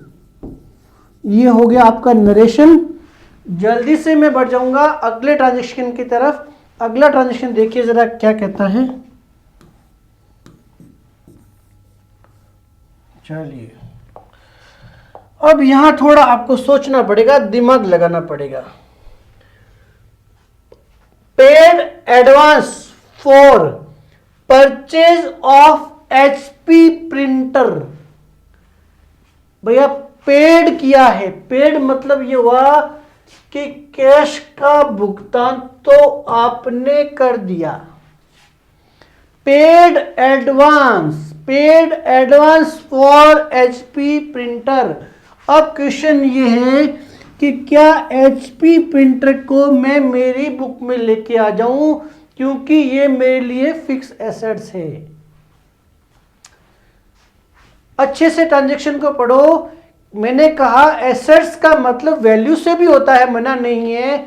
Physical या वैल्यू इंक्रीज होती है, तो हमारे लिए जो प्रिंटर है वो फिक्स एसेट्स है, इसमें कोई दो राय नहीं। पर जब ये बुक्स में आएगी तब तो मैं उसे डेबिट करूंगा। तो क्या ये प्रिंटर आ गया है? प्रिंटर नहीं आया है। ये आपने किसी पर्सन को भुगतान किया है एडवांस में। पर्सन का नाम नहीं है। अगर ये मिस्टर एक्स होता तो मैं मिस्टर एक्स को बुक्स में लेके आता। प्रिंटर को मैं उस वक्त लेके आऊंगा जब वो मेरी बुक्स में आया है। फिलहाल मैंने एडवांस भुगतान किया है, तो आदमी का नाम यहाँ है नहीं, इसलिए मैं अकाउंट जो क्रिएट करूंगा वो करूंगा एडवांस फॉर एचपी प्रिंटर। चूंकि यहां पे नाम नहीं दिया है, और इसको मैं करूंगा पर्सनल अकाउंट में ट्रीट। इसको मैं पर्सनल अकाउंट में ट्रीट करूंगा, क्योंकि ये कोई पर्सन है या कोई बिजनेस ऑर्गेनाइजेशन है जो मुझे ये सप्लाई करेगी। अगर मेरे पास नाम होता तो मैं उसको लिखता, मना नहीं है। यहाँ नाम नहीं है, पर इसका मतलब ये नहीं है कि वो पर्सनल अकाउंट नहीं है। वो पर्सनल अकाउंट है, किसी पर्सन, किसी ग्रुप को, पर्सन को रिप्रेजेंट कर रही है जिसको कि मैंने भुगतान किया है। तो एक अकाउंट मेरे लिए पर्सनल अकाउंट हो गया, पर मैंने नाम दे दिया एडवांस फॉर प्रिंटर। इसमें मिस्टर एक्स हो सकते हैं, वाई हो सकते हैं, या एचपी कंपनी हो सकती है जहां से ये मुझे प्रिंटर आएगा। फिलहाल मेरे पास ये एसेट्स आई नहीं है, तो जब मेरे पास एसेट्स आएगी तो इस एडवांस को वापस मैं रिवर्स कर दूंगा और मेरी एसेट्स को लेके आ जाऊंगा। बात समझिएगा, बच्चे गलती करते हैं, यहाँ पे एचपी प्रिंटर को बुक्स में लेके आ जाते हैं। एचपी प्रिंटर अभी आया नहीं है, और आया नहीं है तो उससे डेबिट नहीं करना है। उसकी जगह हमें उस पर्सन के अकाउंट को बुक्स में लाना है जिसको कि हमने भुगतान किया है। तो एक अकाउंट हो गया एडवांस फॉर एचपी अकाउंट, ये मेरे लिए पर्सनल अकाउंट हो गया। वो रिसीवर की पोजीशन में होता है या वो गिवर की पोजीशन में होता है। अब देखिए, जो एडवांस प्रिंटर नाम से जो भी पर्सन होगा, या हो सकता है एचपी की ऑर्गेनाइजेशन हो, उस अकाउंट को उसने मेरे यहाँ से पैसा रिसीव किया है, तो मुझे उसे डेबिट करना पड़ेगा। नकद की बात करूंगा, जो कैश का अकाउंट है, जो मेरे लिए कैश का अकाउंट है, कैश का जो अकाउंट है वो रियल अकाउंट है। और रियल अकाउंट का रूल क्या है? व्हाट कम्स इन, अगर ये आता है तो डेबिट करता हूं, और अगर ये जाता है तो उसे क्रेडिट करता हूं।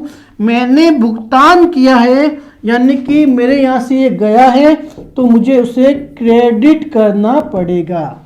तो advance for HP printer account debit to cash, क्योंकि कैश मेरे यहां से जा चुका है। चलिए भैया, एंट्री मैंने क्या करनी है? मुझे एंट्री करनी है, देखिए, advance for HP printer account debit to cash. Amount जो इन्वॉल्व है वो 5,000 रुपये, 5,000 रुपये डेबिट, 5,000 रुपये क्रेडिट। चलिए, 5,000 डेबिट में लिखना है और 5,000 ही मुझे लिखना है क्रेडिट के अंदर। और जो amount, sorry, date of transaction है वो हो गई 4 जनवरी 2022। Being advance paid for printer, being advance paid for printer, ये मेरा नरेशन हो जाएगा। ठीक है, और मैंने कहा ये पर्सनल अकाउंट तब तक खड़ा रहेगा जब तक कि ये मुझे प्रिंटर रिसीव नहीं होता है। जब ये प्रिंटर मुझे आ जाएगा, इसकी डिलीवरी आ जाएगी, तो प्रिंटर जो है मेरे लिए एक फिक्स एसेट्स है और आती है, इसलिए डेबिट करूंगा। तो मैं एंट्री करूंगा प्रिंटर अकाउंट डेबिट टू क्या करूंगा, इसने मुझे सप्लाई किया है, मैं इसको क्रेडिट कर दूंगा, यानी कि मेरे यहां से ये एडवांस नाम की जो थी अकाउंट वो खत्म हो जाएगा। अभी मैंने डेबिट किया, मेरे लिए एसेट्स के फॉर्म में खड़ा है।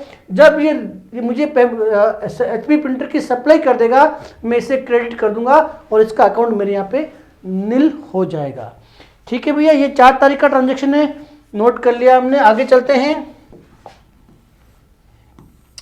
फिर से 4 तारीख का ट्रांजेक्शन आ रहा है। परचेज कैलकुलेटर, कैलकुलेटर परचेज किया है भैया, कोई दिक्कत नहीं है। अब जो कैलकुलेटर है, अगर आप एसेट्स के फॉर्म में समझो तो भी कोई दिक्कत नहीं है, क्योंकि जनरली कैलकुलेटर 2-3 साल चल जाता है। तो more than one accounting period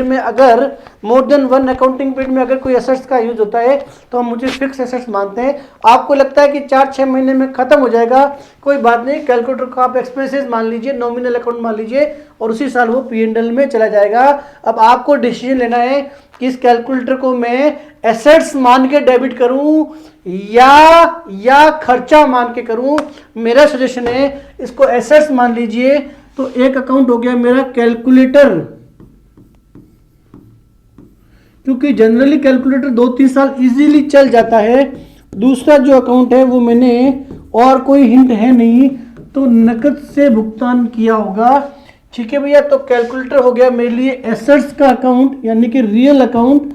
और रियल अकाउंट का रूल क्या था कि व्हाट कम्स इन, ये जब भी आएगा या ये गोज आउट वाली स्थिति बनाएगा, यानी कि हमारे यहां से जाएगा। हमने कैलकुलेटर खरीदा है तो इसका मतलब मुझे उसे डेबिट करना है। अगर आपको ये लगता है कि ये जो कैलकुलेटर है वो 4-6 महीने ही चलेगा, इससे ज़्यादा इसका यूज़ नहीं है, कोई बात नहीं, डेबिट इससे ही करना है। आप नॉमिनल अकाउंट समझ के डेबिट कर लीजिए, क्या फर्क पड़ना है, एज ए एक्सपेंसेस ट्रीट कर लीजिए, जैसे आपको अच्छा लगे वैसे कर लीजिए, आपको जो सही लगे। आपको लगता है कैलकुलेटर का जीवन 1 साल से ज़्यादा है, आप एसेट्स ट्रीट कर लीजिए। आपको लगता है नहीं ये तो 2-4 महीने में ख़त्म हो जाएगा, आप उसे एक्सपेंसेस मान के ख़त्म कर लीजिए, मुझे उसमें कोई दिक्कत नहीं है, आपके एग्जामिनर को भी दिक्कत नहीं होगी। कैश अकाउंट जो है हमारे लिए रियल अकाउंट है, कम्स इन वाली स्थिति या गोज आउट वाली स्थिति।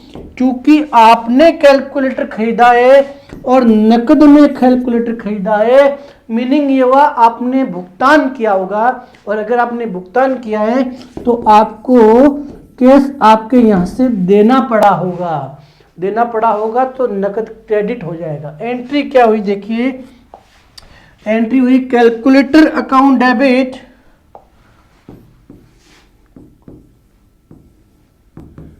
कैलकुलेटर अकाउंट डेबिट टू मैंने कैश करना है और कोई सूचना नहीं है। 1000 रुपये से डेबिट कीजिए, 1000 से क्रेडिट कीजिए। 4 जनवरी 2022 नरेशन क्या हो जाएगा, बीइंग कैलकुलेटर परचेज, ये मेरा नरेशन हो गया। इस ट्रांजैक्शन को रिकॉर्ड करने के लिए जल्दी से आप नोट डाउन कीजिए, मैं बढ़ता हूं अगले ट्रांजैक्शन की तरफ। अगला ट्रांजैक्शन देखिए जरा क्या कहता है। चलिए, purchase computer and paid by cheque, चलिए कोई दिक्कत नहीं है। ये भैया बहुत सारी फिक्स एसेट परचेज कर रहा है, हमें कोई ऐतराज नहीं है भैया, आप तो ट्रांजैक्शन को रिकॉर्ड करते जाइए। परचेज कंप्यूटर, तो पहला जो अकाउंट आ गया वो कंप्यूटर का आ गया, और जो दूसरा अकाउंट है चेक से भुगतान किया है, यानी कि आपका बैंक अकाउंट हो गया। इस बार आपका नकद अकाउंट इफेक्ट नहीं हुआ है, कोई दिक्कत नहीं है भैया, आपको जैसे अच्छा लगे वैसे आप पेमेंट कीजिए। कंप्यूटर खरीदा है, कंप्यूटर जो है मेरे लिए रियल अकाउंट हो गया, और जब भी ये बुक्स में आता है कम्स इन वाली स्थिति में होता है या ये गोज आउट वाली स्थिति में होता है। रियल अकाउंट के दो ही चीजें हो सकती है, मैंने कंप्यूटर खरीदा है तो ये बताने की जरूरत नहीं है कि बिजनेस में आया होगा तो मुझे उसे डेबिट करना पड़ेगा। अब मेरा जो बैंक अकाउंट है वो मेरे लिए है पर्सनल अकाउंट, पर्सनल अकाउंट है। और पर्सनल अकाउंट का रूल क्या होता है, या तो वो रिसीवर की पोजीशन में होता है या वो गिवर की पोजीशन में होता है। मेरे यहाँ पे क्या हुआ, बैंक से भुगतान किया है, यानी कि जो बैंक है वो गिवर की पोजीशन में आ गया तो मुझे उससे क्रेडिट करना पड़ेगा। एंट्री मुझे क्या मिली, computer account debit to bank. चलिए भैया नोट डाउन कीजिए जल्दी से ट्रांजैक्शन को आप। तो मुझे ट्रांजैक्शन क्या मिला,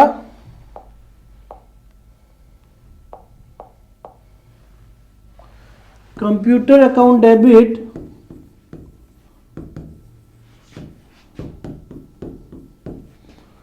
टू, मैंने कैश नहीं है इस पर, ये ट्रांजैक्शन बैंक के थ्रू हुआ है तो मुझे बैंक में लिखना है। अमाउंट जो इन्वॉल्व है 13,000 रुपीज़ है, तो 13,000 मुझे डेबिट करना है, 13,000 ही मुझे क्रेडिट करना है। ट्रांजैक्शन की वो डेट है 4 जनवरी 2022 है। नरेशन क्या हो जाएगा, being computer purchase, being computer, ये मेरा नरेशन हो गया। चलिए जल्दी से नोट डाउन कीजिए, मैं बढ़ जाता हूं अगले ट्रांजैक्शन की तरफ। इस ट्रांजैक्शन की डेट भी 4 जनवरी को है, कोई दिक्कत नहीं है, आप करती जाइए। अगला जो ट्रांजैक्शन है वो 6 जनवरी का है। क्या कहता है देखिए, paid for mobile bill, mobile bill का और इंटरनेट का भुगतान आपने किया है। और भुगतान कैसे किया है, पेड कोई इन्फॉर्मेशन नहीं है, यानी कि मैं एज्यूम करूंगा नकद में भुगतान किया होगा। तो जो टेलीफोन बिल है या मोबाइल बिल है वो हमारे बिजनेस के लिए क्या हो गया, हमारे बिजनेस के लिए एक्सपेंसेस हो गया। तो मोबाइल बिल एंड इंटरनेट, एक तो मेरा ये अकाउंट हो गया, दूसरा मेरा नकद का अकाउंट हो गया। मोबाइल बिल और इंटरनेट का जो अकाउंट है वो मेरे बिजनेस के लिए खर्चा है, यानी कि ये नॉमिनल अकाउंट है। और नॉमिनल अकाउंट का रूल क्या है भैया, जब भी आप खर्चा या एक्सपेंसेस की बात करोगे, जब भी आप एक्सपेंसेस या लॉसेस की बात करोगे या आप इनकम और रेवेन्यू की बात करोगे, तो अगर मैंने कहा मोबाइल बिल मेरे लिए बिजनेस के लिए खर्चा है, इसके लिए मैं उसे डेबिट करने वाला हूं। मैं बात करूंगा नकद की, तो जो मेरा नकद का अकाउंट है वो मेरे लिए रियल अकाउंट है। यहां रूल है what comes in what goes out. तो भैया जब आपने भुगतान किया है, भुगतान किया इसका मतलब ये हुआ कि आपके यहां से पैसा चला गया, आपने भुगतान किया है ना, तो आपके यहां से पैसा गया है। ऐसी स्थिति में मैं उसे क्रेडिट करूंगा। एंट्री मेरी हो गई mobile bill and internet account debit to cash. चलिए जल्दी से आप कीजिए नोट डाउन, मैं इसे एडजस्ट कर लेता हूं। Mobile bill and internet account debit to cash. Transaction में जो अमाउंट है वो है 5,700 डेबिट के अंदर, 5,700 क्रेडिट के अंदर। ट्रांजैक्शन की डेट जो है वो 6 जनवरी की है, वो भी मैं लिख लेता हूँ 6 जनवरी 2022। Being amount paid for mobile and internet bill, being cash paid for mobile bill and internet. चलिए भैया, एंड इंटरनेट, ये हो गया मेरा नरेशन 6 तारीख के ट्रांजैक्शन का। अब मैं बढ़ता हूं अगले ट्रांजैक्शन की तरफ। अगला ट्रांजैक्शन है 8 जनवरी का। 8 जनवरी का ट्रांजैक्शन, 8 जन का ट्रांजैक्शन रीड आउट कीजिए आप। क्या कहता है? गुड्स सोल्ड फॉर कैश, नकद के लिए माल बेचा। भी इससे बढ़िया तो कुछ हो नहीं सकता है। तो गुड्स सोल्ड के लिए जो मेरा अकाउंट मिला मुझे, वो मिला मेरा सेल्स का अकाउंट, और दूसरा अकाउंट मिला मुझे मेरे कैश का account.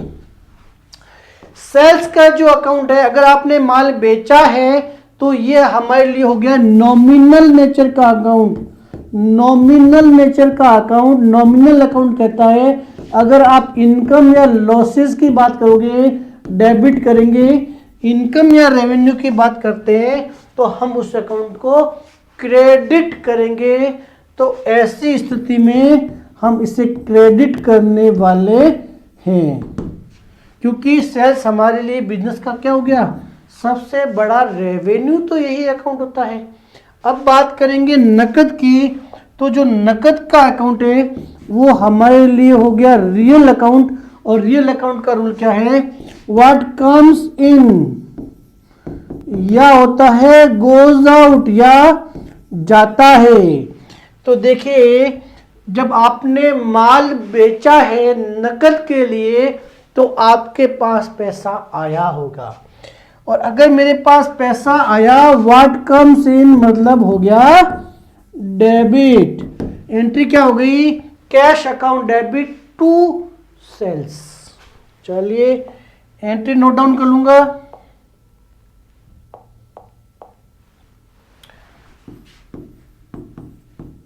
Cash account debit to, मैं सेल्स लिखूंगा। ट्रांजैक्शन में 4,000 रुपये का अमाउंट इन्वॉल्व है, तो 4,000 रुपीज़ मुझे डेबिट में लिखना है, 4,000 रुपीज़ मुझे क्रेडिट में लिखना है।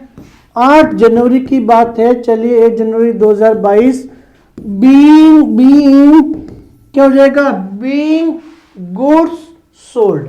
चलिए बीइंग गुड्स सोल्ड, ये मेरा हो गया नरेशन। और मैं बढ़ जाता हूं जल्दी से अगले ट्रांजैक्शन। अगला ट्रांजैक्शन देखिए जरा क्या कहता है मेरा।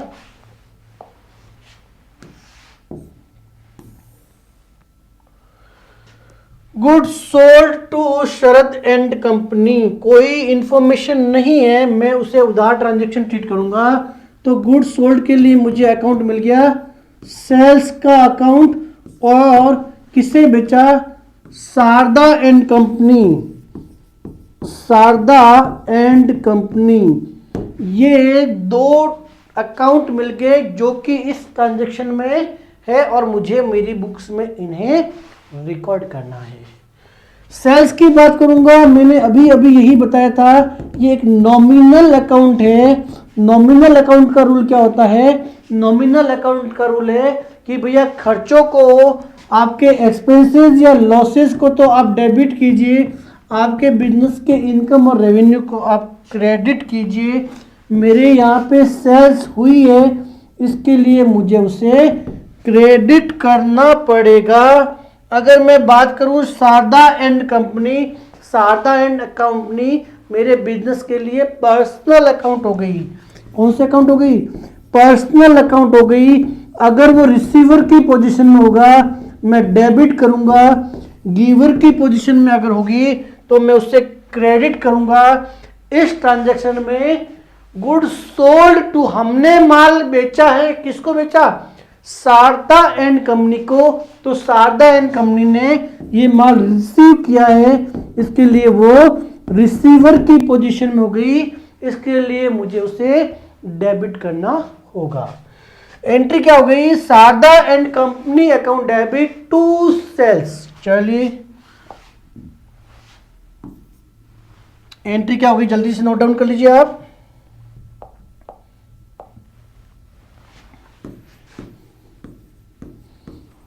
Sharda and company account debit to sales transaction में 10,000 रुपीज डेबिट, 10,000 रुपीज क्रेडिट। 9 जनवरी का ट्रांजेक्शन है, उससे भी आप नोट डाउन कर लीजिए। Being goods sold. चलिए, ये हो गया हमारा 9 तारीख का ट्रांजेक्शन, नोट डाउन कीजिए। बढ़ते हैं अगले ट्रांजेक्शन की तरफ। अगला ट्रांजेक्शन क्या कहता है, जरा ये देखते हैं। अगला ट्रांजेक्शन कहता है 9 जनवरी का ट्रांजेक्शन है। देखिए क्या कहता है, paid cartridge on goods sold to Sharda. ठीक है भैया, यहां पे भी आपने कार्ट्रिज पेड किया है। अब यहां पे दिक्कत ये आएगी, यहां पे बात कंसेप्चुअली थोड़ा सा फर्क आएगा। अगर ये कार्ट्रिज जो है वो हमने बियर किया है, कई बार देखिए सेल्स की हमें गर्ज होती है, हमें नीड है तो हम पे करेंगे। कई बार हमने पार्टी के बिहाफ पे भी हम पे कर सकते हैं, पार्टी के बिहाफ पे भी हम पे कर सकते हैं। तो ये डिपेंड करता है। ये जो कार्ट्रिज है, देखिए मेरी बात, यहाँ पे भी कार्ट्रिज है। और पहले जो एक एग्जांपल आया था जहां हमने माल परचेज किया था, 3 तारीख का ट्रांजेक्शन था, paid cartridge on goods purchase. भाई जो आपने माल खरीदा ना, उसके ऊपर हमने कार्ट्रिज पे किया था। हमने कार्ट्रिज को डेबिट किया था क्योंकि वो मेरे लिए खर्चा था। बात समझिएगा, यहाँ पे बात है जो कार्ट्रिज की बात है, वो अगर हमारे बिजनेस का एक्सपेंसेस है, कई बार ऐसा हो सकता है, मना नहीं है उस चीज के लिए कि ये जो है कार्ट्रिज हमारी जेब से पे किया है। तो एज एक्सपेंसेस फॉर बिजनेस, हमारे बिजनेस के लिए हमें बियर करना पड़ता है। तो हमारे लिए कार्ट्रिज क्या हो गया, ये जो कार्ट्रिज है हमारे लिए एक्सपेंसेस हो गया, और इस एक्सपेंसेस को मैं कर दूंगा डेबिट। इसी तरह से कई बार ऐसा होता है, ये अजम्पशन बेस्ड बात है। देखो ऑथर जो है उन्होंने आधी इंफॉर्मेशन दी है, कुछ नहीं लिखा है, और आगे क्या करेगा, ये शारदा एंड कंपनी से कुछ अमाउंट का भुगतान करके डिस्काउंट रिसीव करेगा। तो डिस्काउंट किस बात पे डिपेंड करता है, तो यहाँ पे जो कार्ट्रिज पेड हुआ है टू शारदा, अगर मान लीजिए इसके बिहाफ पे शारदा एंड कंपनी के बिहाफ पे अगर आपने वो भुगतान किया है, तो इसका मतलब शारदा एंड कंपनी से वो रिकवरेबल रहेगा। तो ये आपका खर्चा नहीं है, आप डेबिट कर दोगे शारदा एंड कंपनी से, क्योंकि अल्टीमेटली आप उससे रिकवर करोगे। ये क्वेश्चन में कोई इंफॉर्मेशन नहीं है, तो मैं इस खर्चे को इनडायरेक्ट एक्सपेंसेस ट्रीट करते हुए लिखूंगा। लॉजिकल मुझे ये लगता है। मैं इसे इनडायरेक्ट एक्सपेंसेस, ये जो कार्ट्रिज है, पहला वाला कार्ट्रिज जो था वो हमारा ट्रेडिंग का पार्ट होगा, क्योंकि परचेज से डायरेक्टली लिंक कर रहा था, वो कार्ट्रिज अलग है। ये जो कार्ट्रिज है, कार्ट्रिज ऑन सेल्स है, ये मेरे लिए इनडायरेक्ट एक्सपेंसेस होगा। आगे बताएंगे डायरेक्ट एक्सपेंसेस क्या होते हैं, इनडायरेक्ट एक्सपेंसेस क्या होते हैं, ये P&L में जाएगा। परंतु ये एक्सपेंसेस अगर शारदा एंड कंपनी से रिकवरेबल है, उसके बिहाफ पर हमने ये किया है, तो ये हमारे लिए खर्चा है नहीं, हम करेंगे डेबिट शारदा एंड कंपनी से।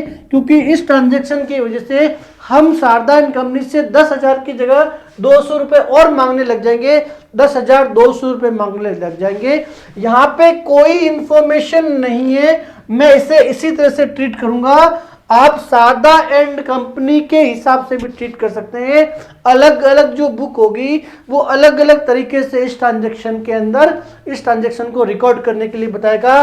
कोई Sharda and company account debit करेगा, कोई कार्ट्रिज अकाउंट डेबिट करेगा। मुझे क्या करना है, मुझे ये ज्यादा बेटर लग रहा है, ये ज्यादा बेटर ऑप्शन है।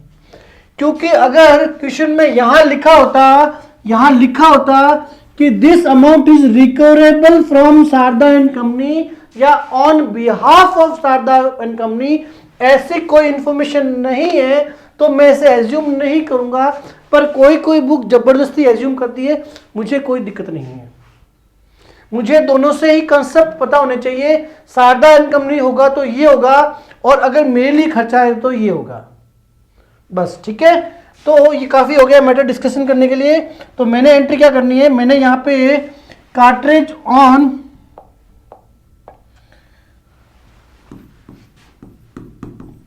Cartridge account debit to cash लिखना है, 200 रुपीज डेबिट और 200 रुपीज क्रेडिट। कैश ऑलरेडी देखिए आपको सबको पता चल गया है, कार्ट्रेज हमारे लिए एक्सपेंसेस हो गया, और चूंकि नकद में भुगतान किया है तो कैश हमारे लिए सेकंड अकाउंट हो गया। और कैश सेकंड अकाउंट कैसे हो गया, क्योंकि व्हाट गोज आउट, अगर जाएगा जो हमारे बिजनेस से उसे क्रेडिट करेंगे। तो cash sorry cartridge account debit to cash, और being cartridge paid, being cartridge paid, ये मेरा नरेशन हो गया। ट्रांजैक्शन की डेट 9 जनवरी 2022 हो गया।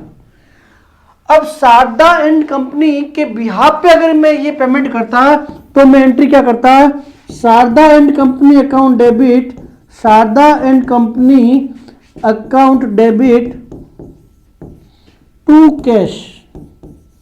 तो ये मेरे लिए खर्चा ना होके मैं उस कंपनी को डेबिट कर लेता 200 का अमाउंट। मेरे पास कोई इंफॉर्मेशन नहीं है तो मैं इस तरीके से प्रीफर करूंगा। ठीक है भैया, नोट डाउन कर लीजिए। चलिए अगले क्वेश्चन की तरफ। अगला क्वेश्चन क्या कहता है, अगला ट्रांजैक्शन सॉरी क्या कहता है, paid Singh and company on account 17,500। जो सिंह एंड कंपनी है उसका आपने 17,500 रुपए से भुगतान किया है, सिंह एंड कंपनी, और कोई इंफॉर्मेशन नहीं है तो नकद में भुगतान किया होगा, और तो हमारे पास कोई चॉइस नहीं है। तो सिंह एंड कंपनी, हमने इससे माल खरीदा था थोड़ी देर पहले, एक नकद का अकाउंट हो गया। सिंह एंड कंपनी मेरे लिए हो गया पर्सनल अकाउंट, मेरे लिए पर्सनल अकाउंट हो गया। और अगर वो या तो रिसीवर की पोजीशन में होगा क्वेश्चन में, या वो गिवर की पोजीशन में होगा। हमने सिंह एंड कंपनी को भुगतान किया है, हमने भुगतान किया है, तो Singh and company definitely receiver की पोजीशन में हो गई। इसके लिए मुझे उसे डेबिट करना पड़ेगा। बात करूंगा मैं नकद की। मेरे यहाँ से जो नकद अकाउंट है मेरे लिए एक रियल अकाउंट है, या तो वो रिसीवर सॉरी कम्स इन वाली स्थिति में आता है, कम्स इन वाली स्थिति में आता है, या गोज आउट वाली की जब मैं भुगतान करूंगा तो मेरे यहाँ से पैसा जाएगा। तो मैंने सिंह एंड कंपनी को भुगतान किया है तो गोज आउट वाली स्थिति में हो गया, यानी कि मुझे उसे क्रेडिट करना है। एंट्री मैंने क्या मिलनी है, Singh and company account debit to cash. चलिए एंट्री हो गई, Singh and company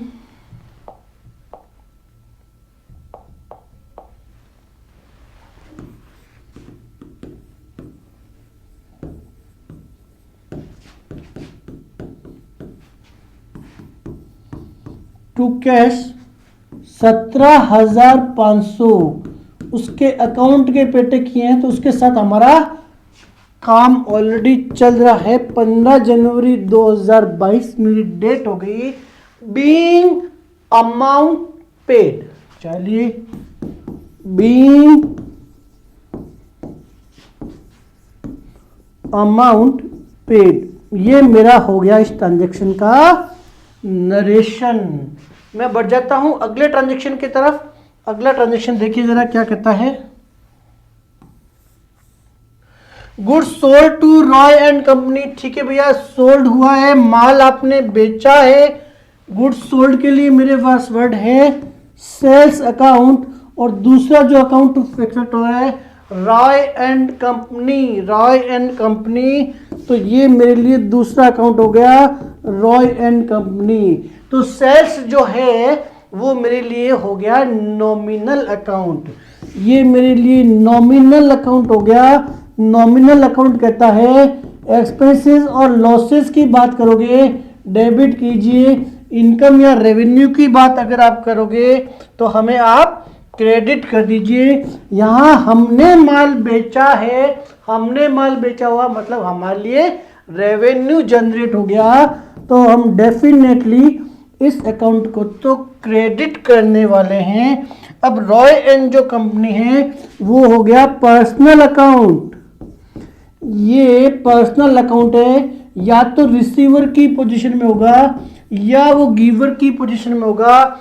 good sold to Roy and company, sold to Roy, हमने माल बेचा है तो रॉय एंड कंपनी ने ये माल रिसीव किया है तो मुझे उसे डेबिट करना पड़ेगा। एंट्री क्या हो गई? Roy and company account debit to sales. चलिए कोई बात नहीं, जल्दी से आप नोट डाउन कीजिए। Roy and company account debit to मुझे लिखना है सेल्स। ट्रांजैक्शन में जो अमाउंट है वो 5600 डेबिट, 5600 डेबिट, 5600 क्रेडिट। डेट जो है वो 25 जनवरी 2022। Being goods sold. चलिए, बीइंग गुड्स, ये हमने ट्रांजैक्शन को रिकॉर्ड कर दिया। ट्रांजैक्शन की डेट थी 25 जनवरी, 25 जनवरी वो लिख लिया। जल्दी से बढ़ जाएंगे अगले ट्रांजैक्शन की तरफ। देखिए जरा क्या कहता है, receive cheque from Sharda and company. मैंने अभी आपसे कहा था settlement of amount due from him 9750। देखिए अगर वहां पे 10,000 की बात होती या 10,200, मैंने आपको बताया था ना, अगर आप ये एज्यूम करते हैं कि ये 200 रुपये उससे रिकवरेबल है तो आपको जो चेक मिला है वो मिला 9750। इट मीन्स आपने 450 रुपीज का चेक रिसीव फ्रॉम शारदा, आपने डिस्काउंट अलाउ किया 450 का।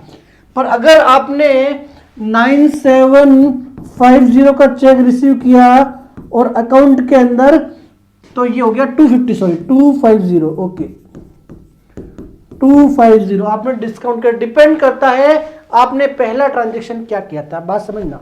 10,000 हमारा बाकी था, 9,750 रुपए उस बंदे ने पेमेंट कर दिया शारदा कंपनी ने, तो हमने डिस्काउंट अलाउड कर दिया 250 का। अगर वो जो 200 रुपीज था कार्ट्रेज वाला हमने शारदा एंड कंपनी के बिहाफ पे अगर पेमेंट किया होता तो हमारे यहाँ पे शारदा एंड अकाउंट का जो बैलेंस था वो 10,200 दिखाई देता, और उसने पेमेंट हमें 9750 का किया है, तो इसका मतलब हमने डिस्काउंट अलाउ किया 450 रुपीज का। आपको जैसे समझ में आए वैसे मांगो। मेरे हिसाब से मैंने कहा ये बेटर तरीका है, मैं जबरदस्ती क्यों एज्यूम करूं।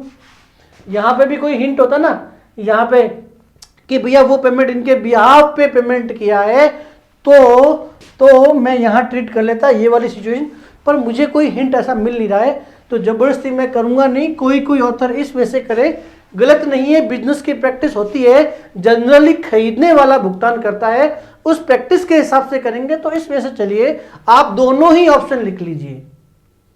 आपको क्या करना है, आप दोनों ही ऑप्शन लिख लीजिए। एग्जामिनर को बोलिए भैया मुझे सब पता है, अब आप डिसाइड कर लो आप क्या डिसाइड जानना चाहते हो। ये जानना चाहते हो तो ऐसे कर लो, ये जानना चाहते हो तो ऐसे कर लीजिए। मेरे पास जो अकाउंट आ गया, पहला जो अकाउंट मिला शारदा एंड कंपनी का मिला, शारदा एंड कंपनी का मिला। मैं ये वाली सिचुएशन ट्रीट करता हूं तो यहां पूरा 10,000 रुपए यानी कि 9750 प्लस 250 मैंने डिस्काउंट अलाउड किया। ठीक है, दूसरा जो अकाउंट मिला वो उन्होंने क्या दिया है, चेक दिया है, यानी कि ये बैंक को ट्रांजैक्शन हो गया, बैंक का ट्रांजैक्शन हो गया। और तीसरा जो हो गया वो डिस्काउंट अलाउड की बात हो गई, डिस्काउंट अलाउड 250, ये 9750 उसने चेक दे दिया। कोई क्लैश नहीं है, कोई क्लैश नहीं है। एक अकाउंट जो है वो 10,000 का है, 9750 और 250 डेबिट और क्रेडिट बराबर होने वाले हैं। तो शारदा एंड कंपनी जो है वो पर्सनल अकाउंट है, या तो ये रिसीवर की पोजीशन में होता है या वो गिवर की पोजीशन में होता है।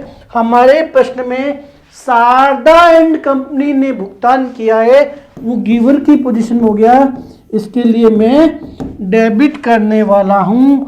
बात करेंगे बैंक अकाउंट, मेरे लिए पर्सनल अकाउंट हो गया, और बैंक में भी वही बात है, या तो वो रिसीवर की पोजीशन में होगा या बैंक जो है वो गिवर की पोजीशन में होगा। क्योंकि शारदा एंड कंपनी ने भुगतान किया है तो मेरे बैंक में पैसा आया है, इसके लिए मुझे उसे क्या करना पड़ेगा, डेबिट करना पड़ेगा। ये यहाँ मैंने गलती से डेबिट लिखा, शायद ये क्रेडिट है, गिवर मतलब क्रेडिट हो गया, शायद गलती से डी लिख दिया, सी की जगह। तो ये मेरा क्रेडिट हो गया और ये मेरा डेबिट हो गया। डिस्काउंट अलाउड जो है, डिस्काउंट अलाउड जो है वो नॉमिनल अकाउंट है, वो नॉमिनल अकाउंट है। एक्सपेंसेस और लॉसेस की बात करते हैं, डेबिट करते हैं, इनकम और रेवेन्यू की बात करेंगे, इस अकाउंट को क्रेडिट करते हैं। हमने डिस्काउंट अलाउड किया है तो इसे डेबिट करना पड़ेगा। यहां पे फिर वही बात आपको एजम्पशन वाली बात की थी कि शारदा एंड कंपनी ने 250 रुपीज भुगतान नहीं किया, फिर भी हमने एज्यूम किया कि उसने भुगतान कर दिया क्योंकि हमारे अकाउंट से उसका पूरा पूरा सेटलमेंट हो गया। चलिए एंट्री क्या करूंगा, मैं एंट्री रिकॉर्ड करने वाला हूं। शारदा एंड कंपनी चेक दिया ना, चलिए बैंक अकाउंट डेबिट, बैंक में मेरे कितने आ गए जरा देख लिए, 97 बैंक अकाउंट डेबिट डेबिट 9750। आपने डिस्काउंट अलाउड किया है तो आपके लिए ये खर्चा हो गया 250 का, और 450 भी हो सकता है, depends. To Sharda and company, Sharda and company, और जो अमाउंट है वो हो गया 10,000। नरेशन क्या हो जाएगा, being amount received and being check received and discount allowed. Being check received and discount allowed, हमने डिस्काउंट अलाउड किया। 27 जनवरी का ट्रांजैक्शन है, आप जल्दी से डेट नोट कर लीजिए, ट्रांजैक्शन को नोट कर लीजिए। अगर मैं ये एज्यूम करता कि भैया ये कार्ट्रेज का जो पेमेंट है पार्टी के बिहाफ पे होता तो ये मेरा 450 होता और मैं उस पार्टी के 10,200 रुपये मांगता, तो भी कोई दिक्कत नहीं है। आप दोनों ही एंट्री कर दीजिए ना भैया, क्या दिक्कत है। आपके एग्जामिनर को बताइए भैया मेरा फंडामेंटल पार्ट जो है वो बहुत क्लियर है, तो आप मुझे कंफ्यूज नहीं कर सकते हो। चलिए मैं अगले ट्रांजैक्शन की तरफ बढ़ जाऊंगा। 31 तारीख का ट्रांजैक्शन है, paid for electricity charges. Electricity charges का देखिए, पेड फॉर इलेक्ट्रिसिटी चार्जेस, ठीक है, ट्रांजैक्शन ठीक है, कोई दिक्कत नहीं है। मुझे लगा कुछ गड़बड़ है पर सही है। पेड फॉर इलेक्ट्रिसिटी चार्जेस मेरे लिए एक एक्सपेंसेस है और कोई ऑप्शन नहीं है, तो मैं ये एज्यूम करूंगा कि नकद में भुगतान किया होगा। तो जो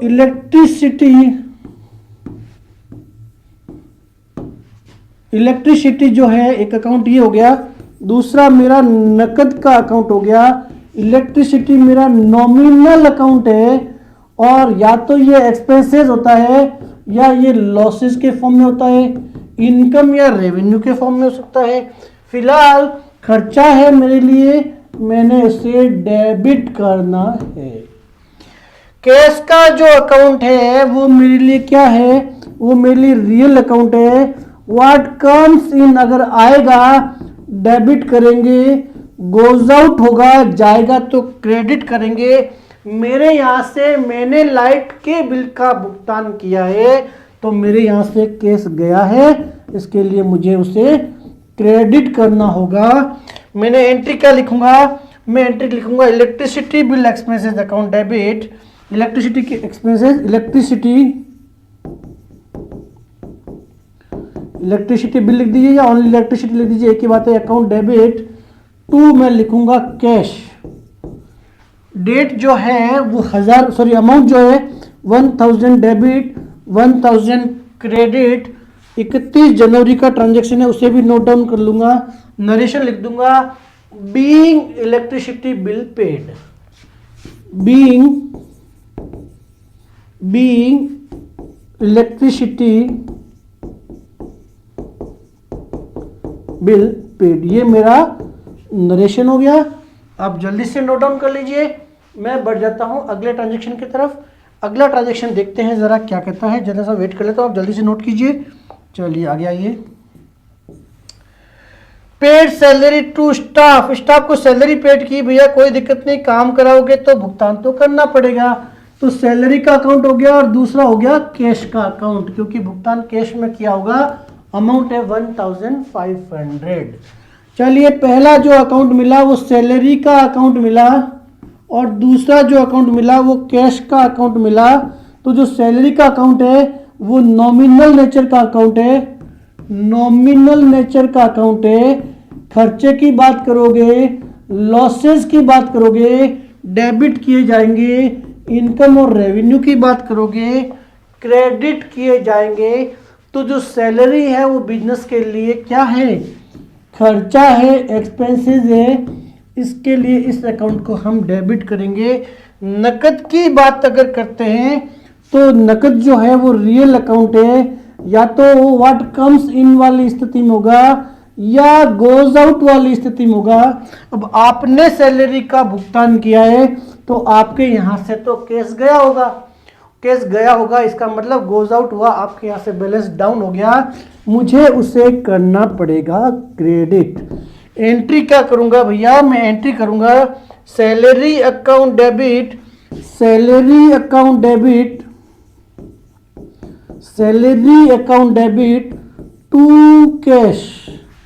जो अमाउंट है वो 1500 डेबिट में लिखूंगा, डेबिट वाले कॉलम में लिखूंगा, 1500 में क्रेडिट वाले कॉलम में लिखूंगा।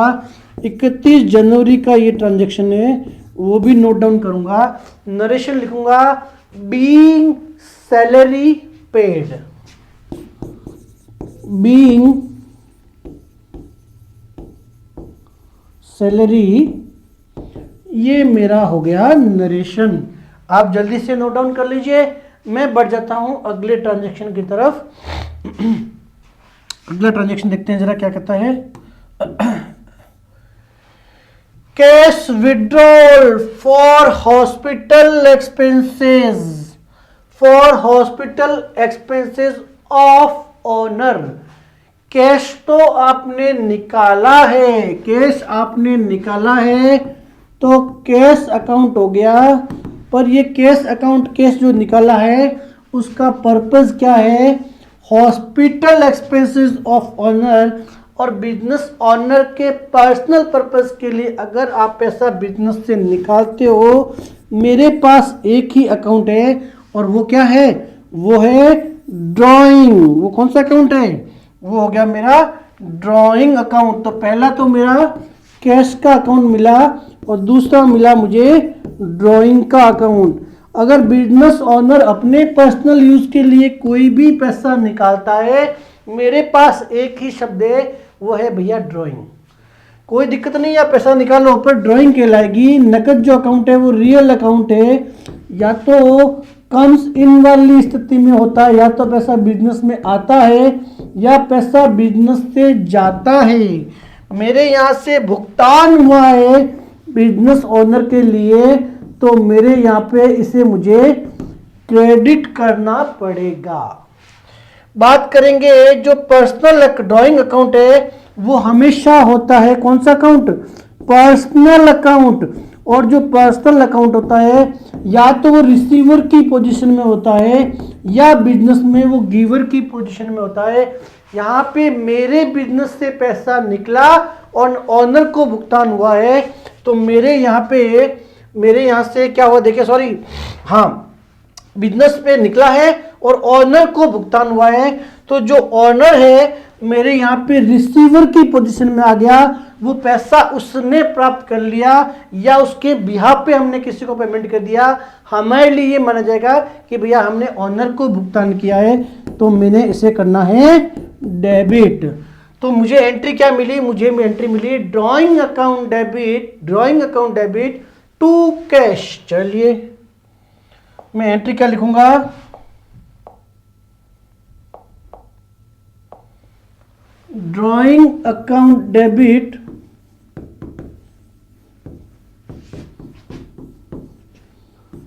टू कैश लिखूंगा। अमाउंट जो इन्वॉल्व है वो 7500 debit, 7500 credit. Being amount withdrawal, amount paid for hospital, ऐसे लिख दीजिए, चलो तो भी कोई दिक्कत नहीं। Paid for hospital. ये हो गया मेरा नरेशन। 31 जनवरी का ट्रांजैक्शन है, वो भी आप नोट डाउन कर लीजिए, जल्दी से नोट डाउन कर लीजिए। मैं बढ़ जाता हूं अगले ट्रांजैक्शन की तरफ। अगला ट्रांजैक्शन क्या कहता है, देखिए जरा। अगला ट्रांजैक्शन कुछ नहीं कहता है, अगला ट्रांजैक्शन कहता है क्वेश्चन कंप्लीट हो गया, और बढ़ जाएंगे नेक्स्ट क्वेश्चन की तरफ, क्वेश्चन नंबर 14।